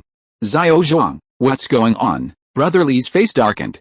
Although he felt that there was something wrong, he believed that what old Sui said was 80% credible. Seeing that the onlookers did not refute him, he felt that Zhang Dingwei was lying. That, maybe I saw it wrongly. Zhang Dingwei couldn't see the situation clearly at this moment. If he dared to help Zhu Xiaozhang at this time, it would be equivalent to offending Li Yixin. Zhang Dingwei, I gave you 2,000 yuan, and you actually said you saw it wrongly. Zhu Xiaozhang was furious. He was beaten, but no one believed him. His face was swollen like a steamed bun, but still no one believed him. Is there anything more painful than this in the world? Is there? Oh, the onlookers burst into laughter. It was a good thing that Zhu Xiaozhang didn't shout out the inside story. Although they didn't see clearly how Lin Yi beat Zhu Xiaozhang's face was indeed swollen. Some people still suspected that Lin Yi had done something. But now that Zhu Xiaozhang had yelled like that, everyone undoubtedly believed that it was Zhu Xiaozhang who had bribed Zhang Dingwei, and then beat himself up and wronged Lin Yi together. Li Yixin's gloomy eyes stopped at Zhang Dingwei's face. Go back to the security room, write a self-criticism first, and get out of here if you can't do it. How could Zhang Dingwei dare to say no? He ran away with his tail between his legs, leaving only the furious Zhu Xiaozhang. Kang Xiaoming didn't expect that Lin Yi would have such a background and would know Li Yixin from the resort. This was beyond his expectations. In the upper class of Donghae, everyone knew Li Yixin. Although he was Bostyon's spokesperson, his words also carried considerable weight. Chapter 375, Victory of Togetherness. Kang Xiaoming knew that continuing the incident would only bring shame upon himself. There were already a lot of onlookers, and they could all prove that Lin Yi didn't hit Zhu Xiaozhang. It was hard to say how Zhu Xiaozhang's face got swollen. Kang Xiaoming suspected Lin Yi was behind the incident, but without proof, he had no recourse. If Lin Yi didn't know Li Yixin, it would have been easier. He could have just made up a pretext and had security take him away. But he did know Li Yixin, and they seemed to be close friends. Lin Yi, right? I'll remember you. Kang Xiaoming glared at Lin Yi fiercely, then glanced at Kang Xiaobo and Lan Fen. You're standing up for them, aren't you? I hope you don't regret it. Oh, some people have done bad things, and I wonder if they regret it now. Lin Yi smiled, unfazed by Kang Xiaoming's threats. Let's go. Kang Xiaoming waved his hand and reluctantly left with Zhu Xiaozhang and Wang Shubin, heading towards the banquet hall. Kang Xiaobo wanted to wave his hands and shout "Long live!" 3 times. Originally, he would have thought that today's meeting with Kang Xiaoming would be very difficult, full of humiliation and helplessness. Kang Xiaobo had made all preparations to endure. After all, this was someone else's territory, and he could not be Kang Xiaoming's opponent. He still understood the principle that the arm cannot twist the thigh. But what he did not expect was that in the first round of the fight with Kang Xiaoming, his side had the upper hand. Kang Xiaoming suffered a loss and left in disgrace. Xiao Fen, have you seen how powerful the boss is? With him around, we won't suffer any loss. Kang Xiaobo held Xiao Fen's hand and said firmly. Yeah, Xiao Fen was completely desperate about Kang Xiaoming. When she saw Kang Xiaoming's ugly face just now, Xiao Fen felt a sense of relief for a moment. She felt that it was not worth it for her haggardness over the years, and she felt ridiculous for her previous act of jumping off the building. How could she have fallen in love with such a heartless person before? At this moment, Xiaofen really walked out of the shadow in her heart, and could face her own life bravely in the future. Because Kang Xiaoming was not worth anything she had paid, and her previous efforts could only be regarded as her blindness. Seeing the smile on Xiaofen's face, Kang Xiaobo breathed a sigh of relief, and Tang Yun was also happy for her. Xiaofen, have you figured it out? Yeah, I figured it out. I was so stupid before. Xiaofen shook her head self-deprecatingly. How could I like this kind of person? I should cherish what I have in front of me. As she spoke, Xiaofen held Kang Xiaobo's hand even tighter. Kang Xiaobo was suddenly excited. In the past, although he and Xiaofen had some feelings for each other and tacitly accepted their relationship, Kang Xiaobo knew that there was always a shadow in Xiaofen's heart, and that was Kang Xiaoming. If she didn't get over this hurdle, she would always be a substitute for Kang Xiaoming. This made Kang Xiaobo very uncomfortable, and that was why he insisted on bringing Xiaofen to see Kang Xiaoming. But at this moment, Kang Xiaobo knew that Xiaofen had confessed to him in a disguised way and expressed her feelings. How could Kang Xiaobo not be excited? Mr. Lin, if there's nothing else, I'll be leaving now. Call me directly if you need anything. Li Yixin, seeing that he was now free, nodded politely to Lin Yi. Lin Yi nodded. Thank you, Brother Li. Li Yixin made a dismissive gesture and left on his electric scooter. Lin Yi, Tang Yun, Kang Xiaobo, and Xiaofen entered the banquet hall, followed by the crowd that had been watching. Some of them knew Kang Xiaobo and Kang Xiaoming, knowing they were cousins. They simply viewed the conflict between the younger members of the Kang family as a joke. Dr. Kang's birthday party was a Western-style buffet, and Kang Xiaobo and Lin Yi sat in a corner of the banquet hall. In reality, the purpose of this event had been achieved. Xiaofen had seen Kang Xiaoming's true face, which had allowed her to move on from the shadows in her heart and begin a new life. After entering the banquet hall, Xiaofen felt a little down, perhaps due to the previous incident. Although she was completely disappointed in Kang Xiaoming, no one would feel good about such a situation. Especially after being foolish for so many years and persisting for so many years, in the end, it was all for nothing. Anyone would feel uncomfortable. Tang Yun whispered to Xiaofen, but this kind of thing didn't require anyone's persuasion, and it would be fine in a few days. Boss, since we're here, we can't leave right away. But after the juniors celebrate a birthday boy's birthday, we can leave. We can just leave then. I don't want to stay in a place like this for even a minute. Kang Xiaobo was extremely disgusted with Kang Xiaoming's expression. Is that man your father? Lin Yi didn't answer Kang Xiaobo's words, but pointed to a middle-aged man not far away and asked. Beside him was Kang Xiaoming, who was gesturing and saying something. It's my dad, but what is Kang Xiaoming doing? Kang Xiaobo was stunned. He didn't understand why Kang Xiaoming went to his father. Was he going to complain? Kang Xiaoming couldn't be such a softy. After being humiliated at the door, he went to complain to the adults? I guess it might be about Xiaofen. Lin Yi frowned. I didn't expect Kang Xiaoming to be so mean. He actually went to your dad to say bad things about Xiaofen. Fuck his ancestors. Kang Xiaobo was furious. If what Lin Yi said was true, then Kang Xiaoming was a bit too mean, right? His ancestors are just your ancestors. Lin Yi smiled. It's nothing, really. Think about it. Sooner or later, you will have to confront your parents about this matter. After he said that, tell them everything about Xiaofen. I don't think they are unreasonable people. Lin Yi saw that Kang Xiaobo's father looked like a good old man. Although he wanted to save face, he was definitely not a heartless bad guy. As long as he could reason with him and appeal to his emotions, it would not be difficult for him to accept Xiaofen. Really, Kang Xiaobo was overjoyed when he heard Lin Yi's words. Boss, you didn't lie to me, did you? How could I lie to you? Lin Yi shook his head. If not, I can help you talk to him. Lin Yi's grasp of people's hearts is still very accurate, and he can help Kang Xiaobo. As for Kang Xiaoming, Lin Yi really guessed it right.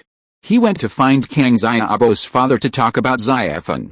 However, he didn't dare to say that he didn't want Xiaofen anymore after playing with her, but described Xiaofen as a shameless bitch who seduced him and then seduced Kang Xiaobo. End of this chapter. Thank you very much for reaching the end. Don't forget to like. Looking for more exclusive content and immediate access? Subscribe to our Patreon. Remember, every like, subscription, or donation encourages us to continue. Thanks to everyone, see you in the next video.